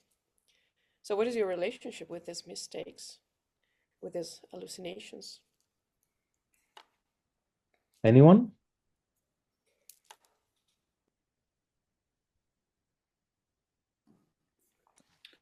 Well, I mean, that's Joe, go ahead. yeah, that's true. Go ahead. That is it does make kind of the same mistakes when creating images, and I do believe that it's getting better. But from an artistic point of view, mistakes are always interesting, I think. So why not use them? And I was Yeah. about to say, having worked on two big projects with the so-called AI artists, so artists specializing in AI, and like some having some very big results or achievements, let's say. It's very much what they're looking for. That's a funny thing. It's I'm not sure. I mean, it's also a very personal thing. I guess a lot of artists are afraid, and that's very much valid fear, of AI replacing us or like recreating reality. I think AI artists are mostly, and it's not my thing, but they're mostly interested in finding deviance, like the stuff that is not exactly like reality, but that you like the unsuspected. The same way, actually, scientists are looking also for deviance in their models, and when they find something that does not confirm the predictions, they usually go for that and hope for a Nobel Prize. That's where they get it, So in that way, I think the more AI gets closer to reality, the more refined those mistakes will be. But that's so like a lot of people will look for those as the interesting parts, the glitches. So I'm not sure, but replicating the world in a 1-to-1 scale doesn't sound like a very good project anyway, to me. Absolutely. And if I may add something there, first of all, what is the world to replicate, right? I mean, imagine there are like millions of variations of a certain type of, I don't know, of a bee or an insect, right? And a mistake made by AI might resemble one of these very rare types. So, maybe epistemically, a hallucination is actually real, but we don't know if it's real because we don't know this very exact type to which it corresponds. And on the other hand, on the other end, one might need to think, okay, am I hallucinating when I'm creating? Like, am I not hallucinating all the time? Why am I so different from an AI that hallucinates? Since I'm also very often unaware of the inner workings of my black boxes, and sometimes I make instinctive decisions just, resorting to some sort of trial and error strategies, for example, see if it works, what happens, and, maybe AI is being used in that way. So, yeah, I think the threshold there about what is correct and what is not, and what is hallucination and what is not, has to be calculated against our own preconceptions. And maybe one last thing before I jump into the Somax article is that, in the modernist, high modernist era, like, we would talk about Roland Barthes and celebrate the death of the author, right? And this sort of impersonal production or hallucination. And we would celebrate that as an achievement. Like, okay, now we can get impersonal eventually. But now we have an AI that gets impersonal, but we are not happy with that. And we are regressing towards individuality and re-celebrating the author and re-celebrating and reinventing authenticity. And that's very weird to me, Like normally, the same people that were excited with Roland Barthes and the death of the author, the very same people that did that 10 years ago, now they are demonstrating against authorship claimed by AI, So I think it's too early and we need to digest a lot before we can articulate those issues properly. Jan. If I may add just like a funny comment in a way, it's that the pianist I was working with yesterday, at some point started a discussion. We didn't get that far into it, but I just thought that was an interesting comment in a way. He was basically starting to compare something about AI with the use of psychotropes. drugs used by artists since a century or more, which has been used a lot in the Dadaist time, and different things like this, whether it was for poetry or painting or potentially music. And that was just very interesting. I just thought, oh yes, that's true. What's induced when drugs are used, psychotropes are used in the brain? Can that be compared to? Is it something that people should go? It was kind of saying, should we not go more into that kind of stuff to be more like to create stuff which is more hallucinating than AI or something like that? I just thought, okay, I don't. That's not going to be me, maybe, but maybe it's. I think it's just it pushes people to go for extremes in that way. It's always interesting, maybe. Yeah, exactly. Just saying. Yeah. No, absolutely. So ChatGPT is like your family version of LSD, right? I mean, hallucinating, and you can use that home with your children and stuff, and nobody is hurt. But no, I mean, I totally agree with what you say that it brings me back to what I said before, that there is in this discourse we are developing right now, there is an ingrained regression. I mean, it has to do with politics and neo-conservatism everywhere, but there is a certain regression and fear about those systems that wouldn't have been there in other cases before, you know? So, yeah, something to take note of. Okay, I'm sharing my screen again.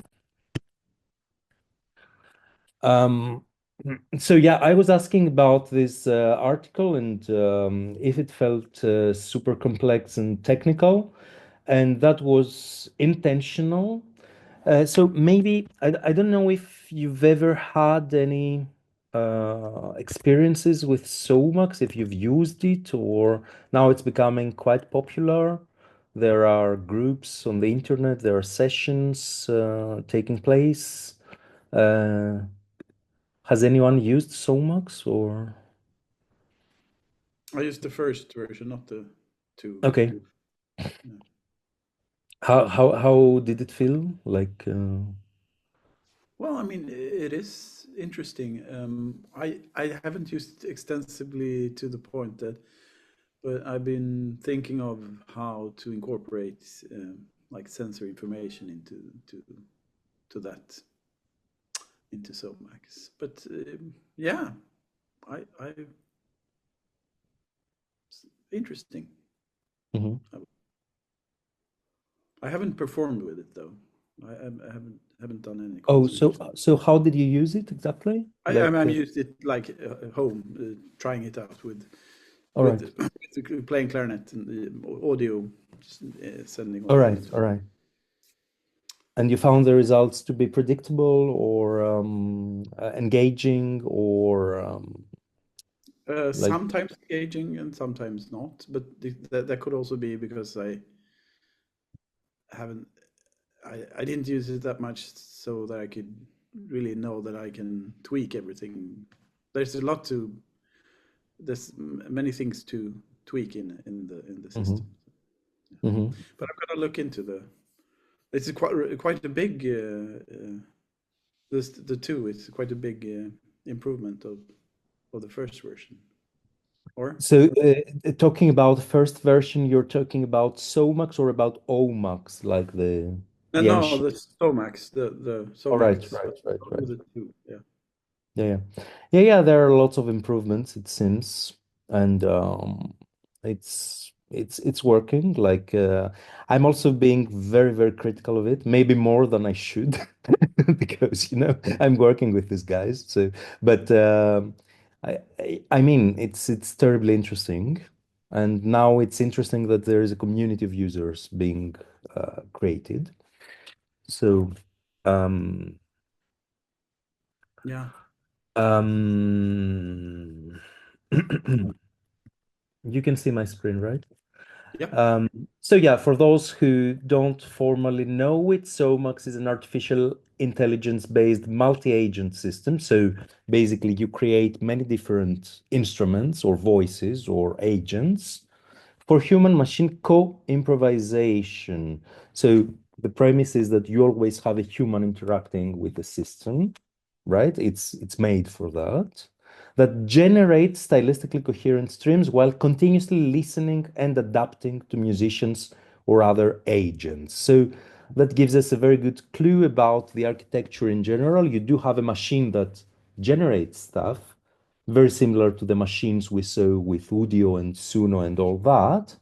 But the amazing difference is that this machine, at the same time as it generates, it can listen and adapt to the human, right? Or to other artificial agents.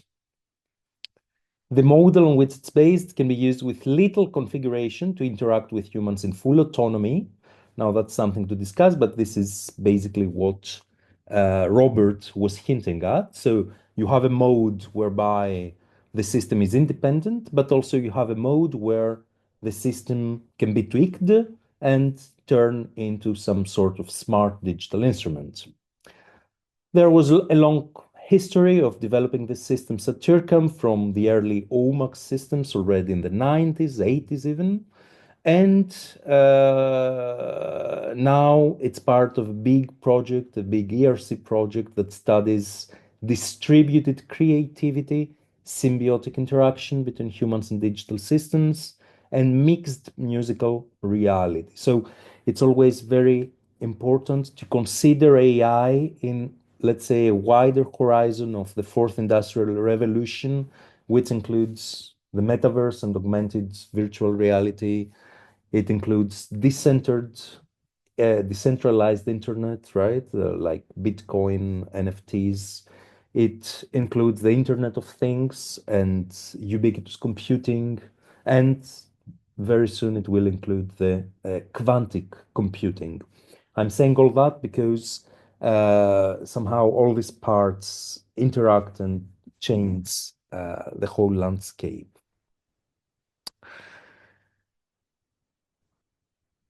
I'm coming a bit to certain points of the article that relate essentially to the criteria we discussed before. First of all, it's important to point out that already from this introduction that we are in a very different mode of thinking. We are not in the sort of industrial mode of thinking whereby the objective is to produce a sort of final artwork, a product by someone who is not an expert, by someone who is a prosumer, producer and consumer at the same time. But we need someone who is potentially an expert, who can tweak the system, who can learn the system, who can interact with the system. So this is already a completely different landscape, a completely different zeitgeist. And it results in very, very different biases, even though some of them remain common to the popular musics. If you check the sort of architectures used here, you will see that they are most heavily based on pre-deep learning materials. And this is important to say, because we used to associate AI directly with those big data and big models, but most of our applications, most of artistic research applications are indeed made with small data sets. Sometimes it might be even an one-shot data set created from a single gesture or, a single sound file, like the cases here, and not the big architectures. But there is a push to essentially go into this deep learning, and Rich and the SOMAX are not immune to this push. So they're trying to integrate those methods from deep learning, and those includes most architectures we were talking about, to deepen the latent spaces underlying these systems' musical knowledge. You will see that very often I will mark some things with red, indicating the biases concerning anthropomorphism, and this sort of uncritical association of abilities of a system with cognitive abilities. Same with things like self-reliance, or even more accented is sometimes the self-consciousness of the system. And it's very important that in this sort of research, there is a social branch, there is an anthropological part of the REACH project to essentially observe, interpret, and obtain feedback from those practices. Unfortunately, not with too many publications as of yet. And this is a problem we'll see also later. So you see again in the red markings concerning the anthropomorphization, cognitive bias, diversification of cognitive improvisational abilities. You can see that sometimes the authors refer to the best of our knowledge. SOMAX is a unique and rich system complete with a novel model of dynamic musical memory and advanced coordination of listening, recognition, matching, anticipation, and decision skills. The very phraseology is somehow, the language they use is somehow, I don't know, I would say even provocative as to the human-like abilities of the system. Talking about epistemology, I want to underline this epistemological leap beyond the classical philosophical difficulty of conceding the faculty of creativity to artificial systems, which are not reflexive subjects yet, by assessing that creativity is not a state anyway, but rather a highly dynamic and ephemeral effect of agent interaction in a complex system.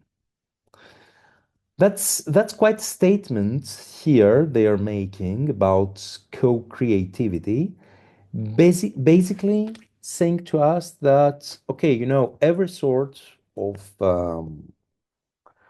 hin und her of just going around, navigating spaces, interacting with people, just amounts to knowledge attribute to knowledge production.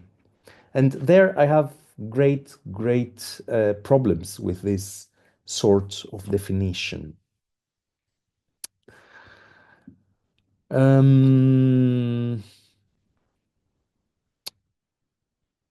You see again about reflexivity through self-listening. You see about listening to learn but does not listen to play. You see how the systems are constantly anthropomorphized. It's very important to keep in mind potentially these 4 different flavors of systems that improvise in an automatic way. So they use these pairs of reactivity and planning to define the systems. And they differentiate between low reactive and low planning systems, like was the early OMOX ones, which means that basically the system has a statistical sequence model, which is very well tailored for non-idiomatic and pulse-free improvisation. So it's, I would say, some sort of unsupervised attempt to reproduce these statistical sequences. Then they're talking about what today is D-Jazz. There is a new version of D-Jazz, which is very sweet, I have to say. I've tried it as well. And whereas it's not reactive, it's very high at the end of planning. So you can teach the system to play very specific rhythms, harmonies. So it's very good for classical jazz, I would say, not experimental or anything.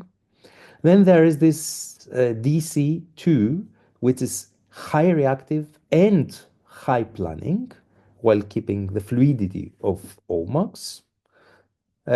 Its great advantage is those micro scenaria whereby you can define some local parameters and in terms of phrasing, articulation, etc. And then there is SOMAX 2, which is high reactive and low planning. So the tweaking that Robert was talking about before is very, very prominent, but it still amounts to a low planning environment, a low planning strategy. And the system is tailored so that it can really improvise without much intervention from the performer. You still see some red flags like make musical sense from self-listening channels, creating inferences that can contradict the external influences, just as could happen with humans. Sorry, I should have made that red. This is a very big statement. There are many big statements happening in the article.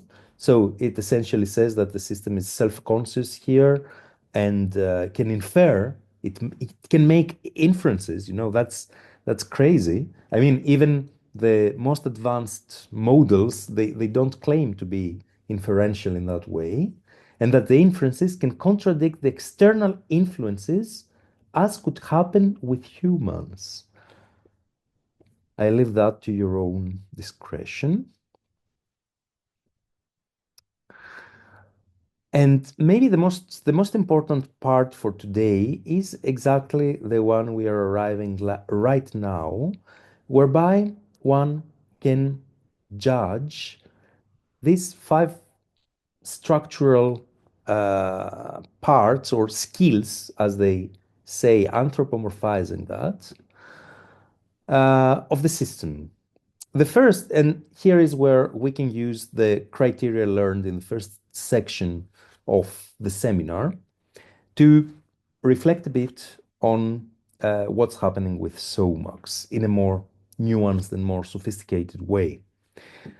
So the first structural part is what we would anthropomorphize as general knowledge of the system.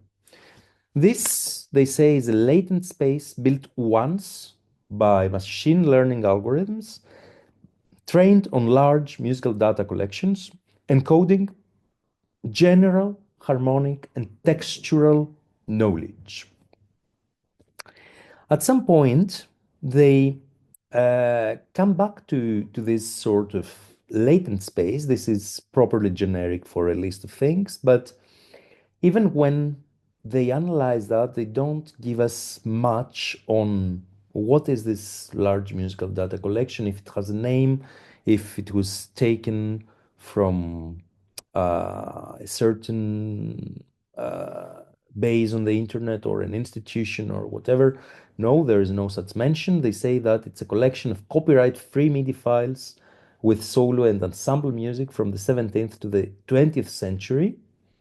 So no identity about that, just that they are copyright, they are MIDI files. That's very important. We saw that MIDI has very specific epistemic constraints as opposed to audio or to images like spectrograms. And they assure us that although this obviously involves cultural biases towards the Western tradition, this affects only the textural and harmonic features used for matching.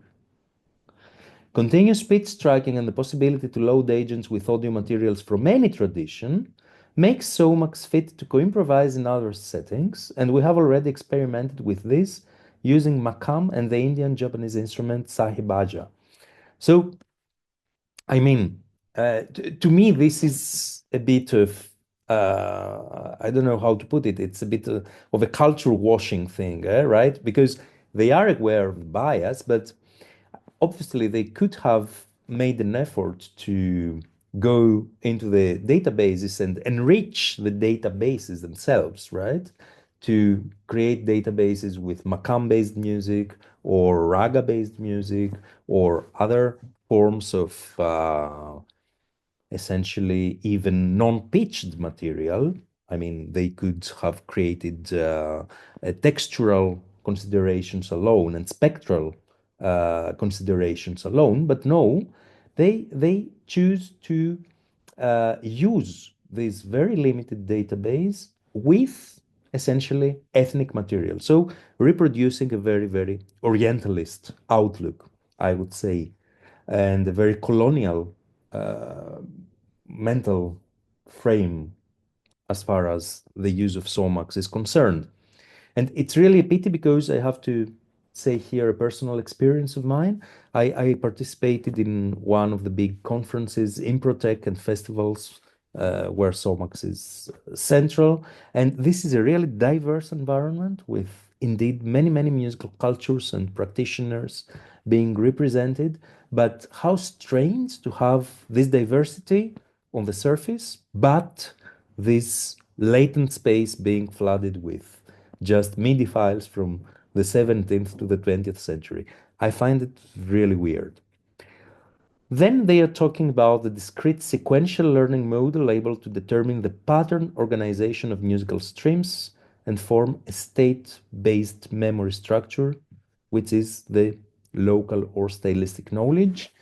Basically, in the system, this is the part where someone creates a new corpus, as we'll see later. So, for example, if I segment a file like that, I get that, and then you can go and see the segmentation of the file. There is a completely new file that is created and consists of metadata and of the audio file itself. And it's again very important to consider the fact that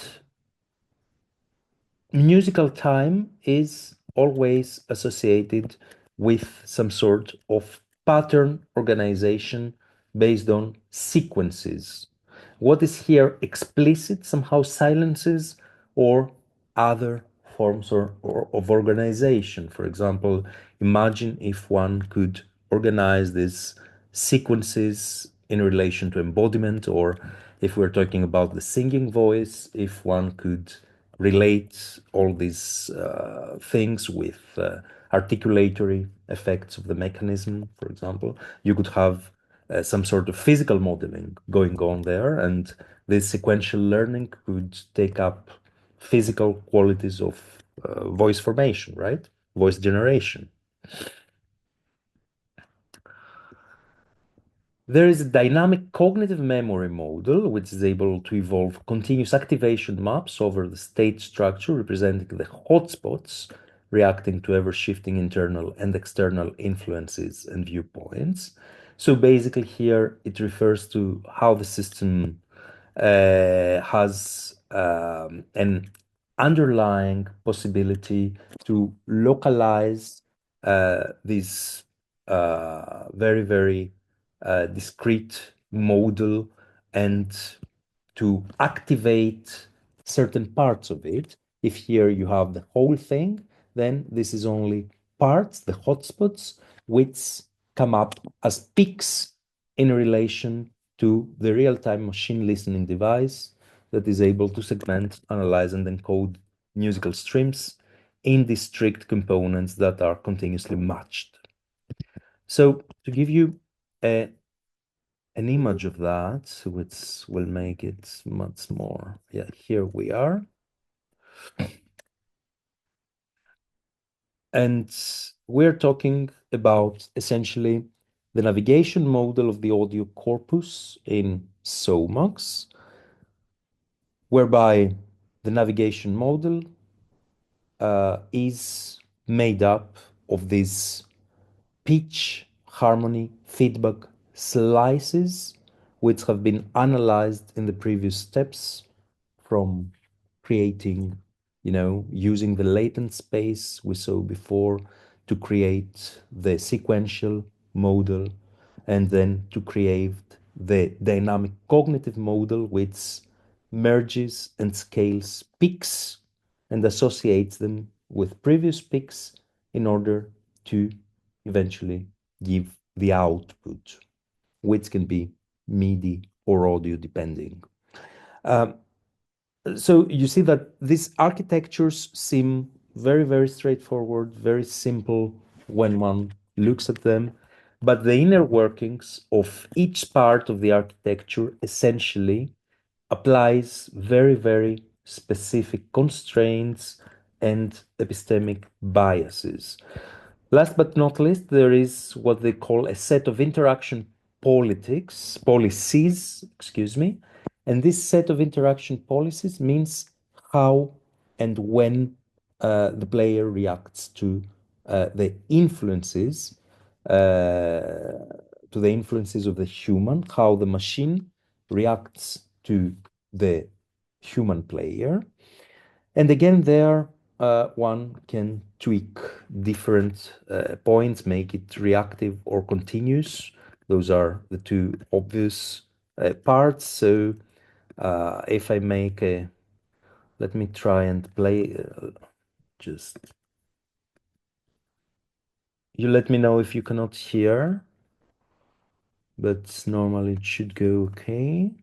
So here, if I play the continuous mode, just the player that has learned the piece.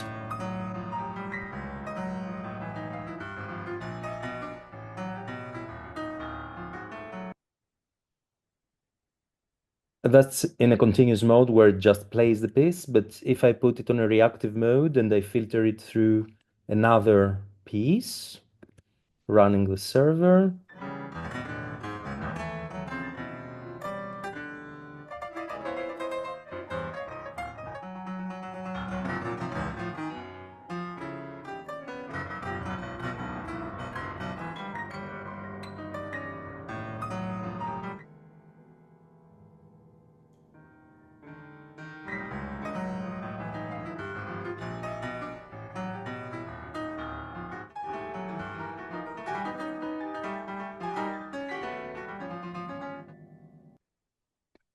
maybe that's not a very good example because it's too busy, but if I put this example here,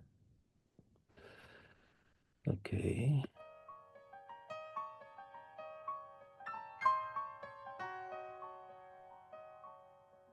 So here I'm playing a piece by Ravel, and I'm filtering it through an influence by Nono.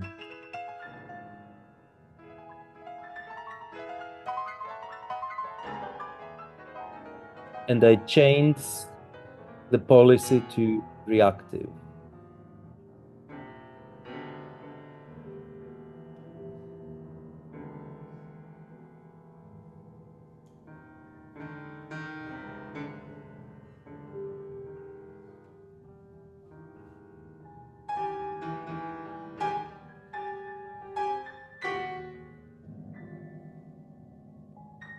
It doesn't hear common pitches right now, so you cannot hear this part of the player, but if I tweak it to detect onsets, it becomes much busier.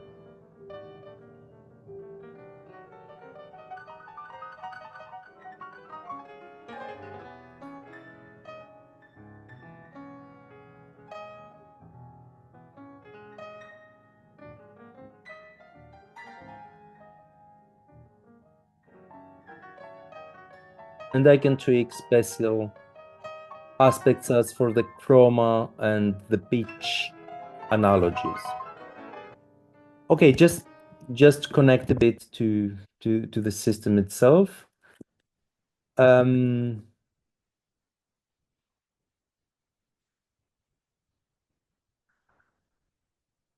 next problem which I see, so that was the criterion about the general architecture of the system. The next problem has to do with the very, very models themselves. So they talk about those self-organized maps that are pre-deep learning and supervised neural networks using competitive learning and producing topologically organized low-dimensional feature spaces. And basically, if you read the text, you will see that the relationship of tonal centers is alluding to very specific organizations like the tone nets. And in a certain respect, one might reflect about, the underlying tonal content that is being produced by Somax, right? I mean, how can one deal with atonal corpuses or noise corpuses if the underlying model, the latent space, is organized in such a strict tonal way? This is the part which is not deep learning, but even the part which is variational autoencoders, a non-supervised machine learning model consisting of an encoder which compresses the data in a lower dimensional space and the decoder which reconstructs the data. There we need again to think about the sort of music that is used for training those models. For example, using a corpus of chorale by Johann Sebastian Bach available in Music 21 and reducing the corpus again to bit chroma slices, we trained a VAE with 2D convolutional layers, effectively shaping a structured latent space of chromas. We built a labeled synthetic dataset of chromas comprising the 24 major and minor chords enriched harmonically. So you see that both in the deep learning part of the architecture, but also in the pre-deep learning parts, there is a very, very strong tonal, traditional Western bias about those 24 major and minor scales. There is much more that could be said about, all sorts of parts of the interaction, like when they talk about influences and activations, and when they describe the sort of interaction in terms of echoic memory. And I need to remember where that is, but I don't remember echoic memory. Should be, yes, it's here. So the basic assumption is that there is always this sort of model where you listen to something, but you at the same time listen to its echo. And you proceed, but the echo of something comes back. This is also a very, very problematic in my respect. Problematic not in the sense that it's, in itself a problem, but problematic in the sense that it makes us think about the underlying cognitive models, right? So is it really always, how to put it, always valid to use such an echoic memory simulator as the main model for interaction? What happens if you really want to have an agent that doesn't act in this very specific way? If you want to have a completely memoryless agent, for example, basically you cannot do it because this is hard coded in the influences and activations pattern. Finally, because we don't have time, unfortunately, I would like to evoke the evaluation part and which, just a moment, I can find that.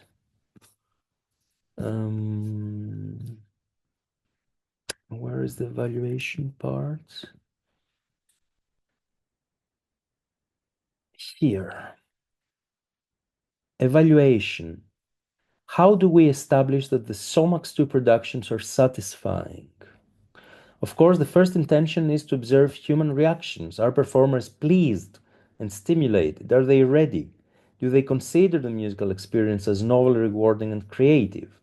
But those questions are really not enough. And they say that there is this social science branch which deals with the artists, but first, we don't have lots of feedback on that way. And then we don't really have established the objective measures that other models we examined earlier have established. Last but not least, it's important to say that SOMAX doesn't compare itself, in this article at least, to any other such system. And there are indeed other systems. So this evaluation part is really sketchy, it's really short, and what we need normally from a strict scientific point of view in such models is to have an evaluation that follows very, very standardized models. Okay. Any questions on that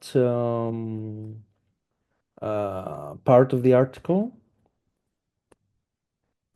I think it's quite clear that the basic criteria that one can apply for popular music production are actually valid for even these very different, much more creative, much more individualistic or singular or low data, no big data sort of music production. But we do come across problems, and we do come across biases, and I would say even violence in the way knowledge is being represented and being enacted. I don't know if there are any comments in that respect.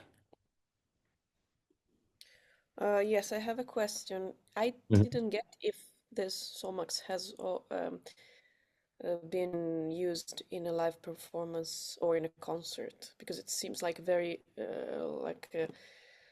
born for a laboratory thing, or not really for performance.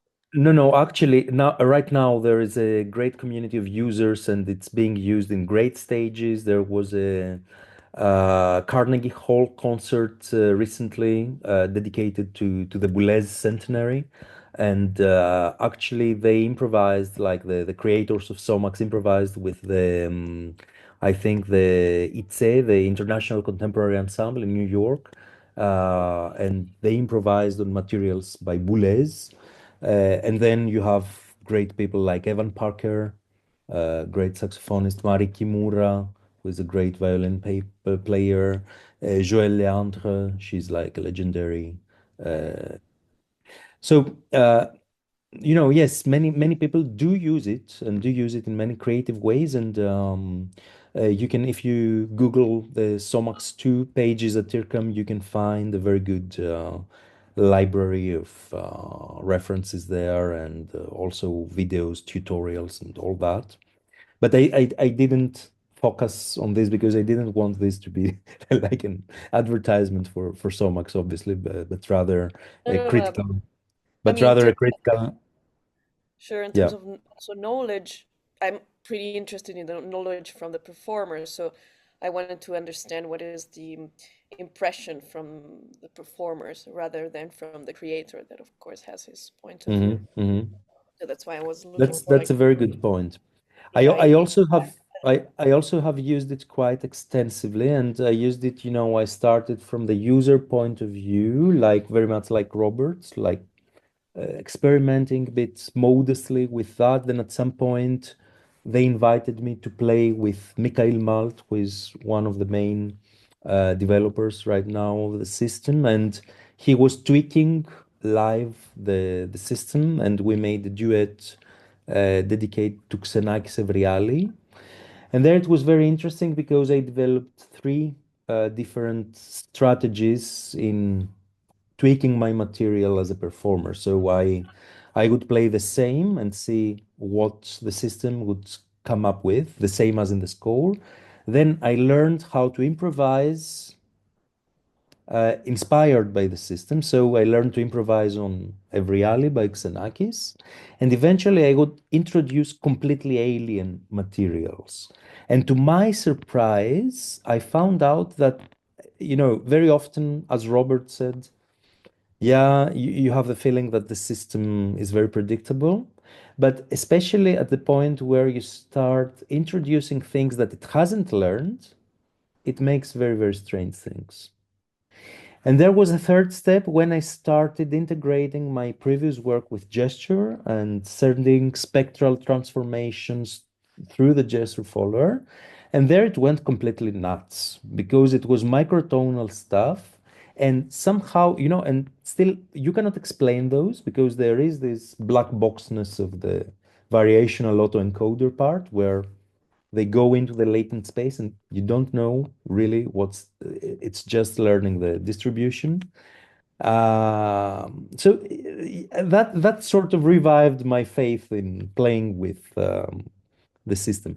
And eventually I have made a piece for that lately. And so I'm going to present it in Boston for ICMC. And so I'm pretty excited with the system still, but notwithstanding all these critical points that are very alive and kicking.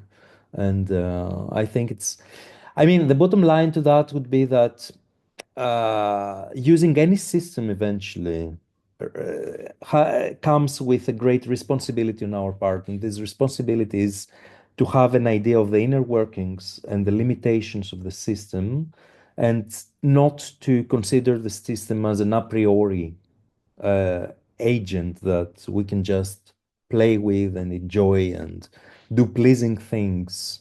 Somehow, this is a very, very slippery slope. That's and the worst part of it is that, it produces very banal music, very dull, monotonous music. Whereas if we make the effort and we look a bit into the inner workings, maybe we find ways of sabotaging or tricking or prompting the system in different ways. Maybe not. I'm not sure either. Mia? Yes, there is a pianist called David Dolan, improviser also, and he has done in UK. He has done with some performances with AI. Do you know him, or do you know? I don't know which system they use, but The last name is Doland? Dolan, yes, David Dolan. No, I'm afraid I don't know him. No, Yeah. but I'll check him. Thanks so Yeah. much. Yeah. No problem. There is, talking about other systems that work in the same vein as Somax, there is a very new documentary film in Arte, in the TV channel, called The Future of Music. And there you see also systems being developed right now in Germany. For example, there is a very, very effective system called Lars, and by a guy called Rohrmeier in Lausanne, in Switzerland. And that I found quite exciting and very, very promising. And of course, there are many other ad hoc systems. There is a guy working in Taiwan, in Japan, of course. So yeah, then it's a question about, as I said, the community of users and to what extent this becomes something that can communicate people. Oh, thanks, Robert. Yeah. So yeah, this might give you other examples of similar systems.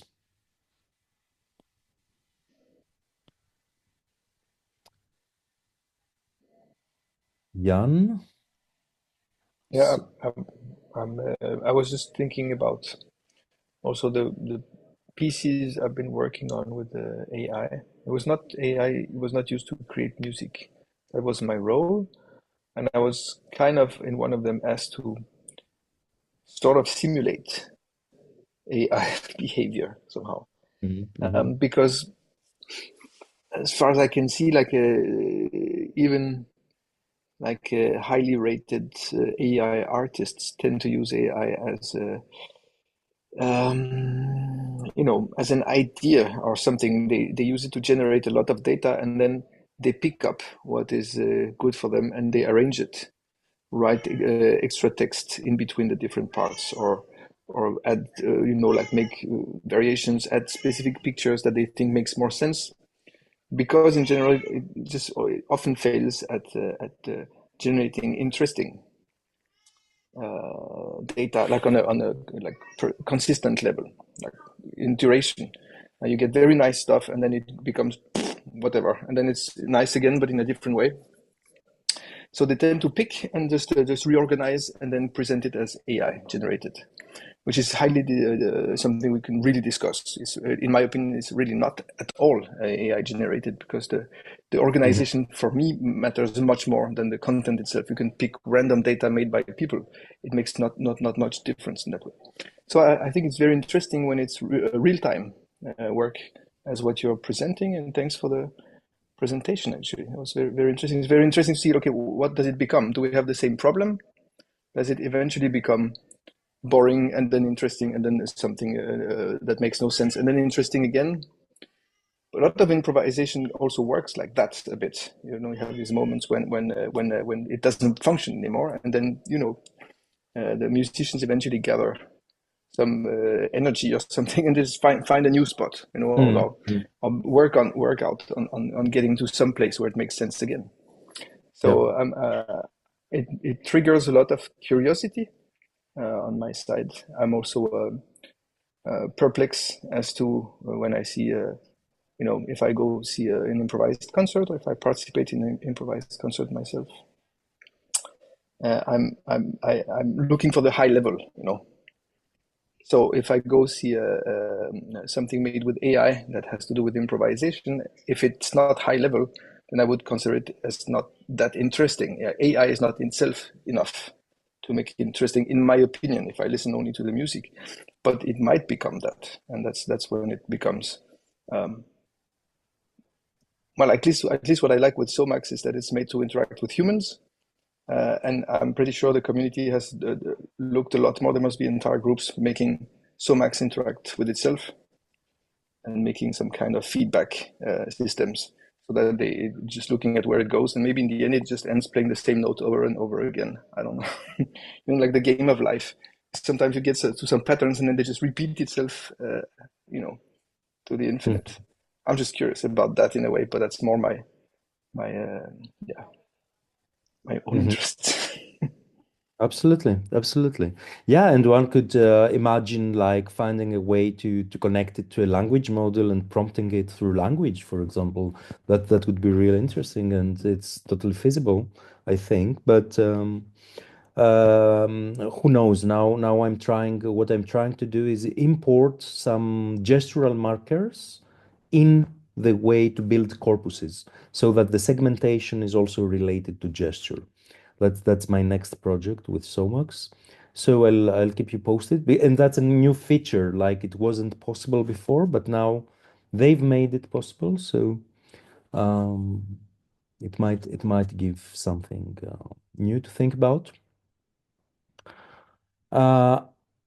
Anyways, I'm afraid I need to close it here. There were many more things I wanted to communicate, but it's very, I think it was very productive, and I really enjoyed your input, and many things to take back home with me from this discussion.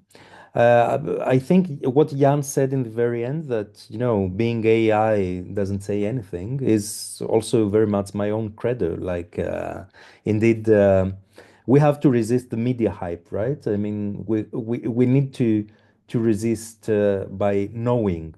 That's what I would suggest, that knowledge and some deeper insight into what we do with those things is necessary. And this might eventually affect knowledge representation in interesting ways, but not the least in our own self-reflection of our practices, even if the practices don't have anything to do with AI. So AI would be inspiring for non-AI practices, just because of unveiling these biases and problems. All right, so great to see you. I hope Thank we you so meet much. soon. Thank you for being here and for your inputs. And have a great evening. I'll see you in Malmö at some point. Thank you Thank so you. Ciao, much. ciao. Ciao, Bye-bye. ciao. Bye. Bye.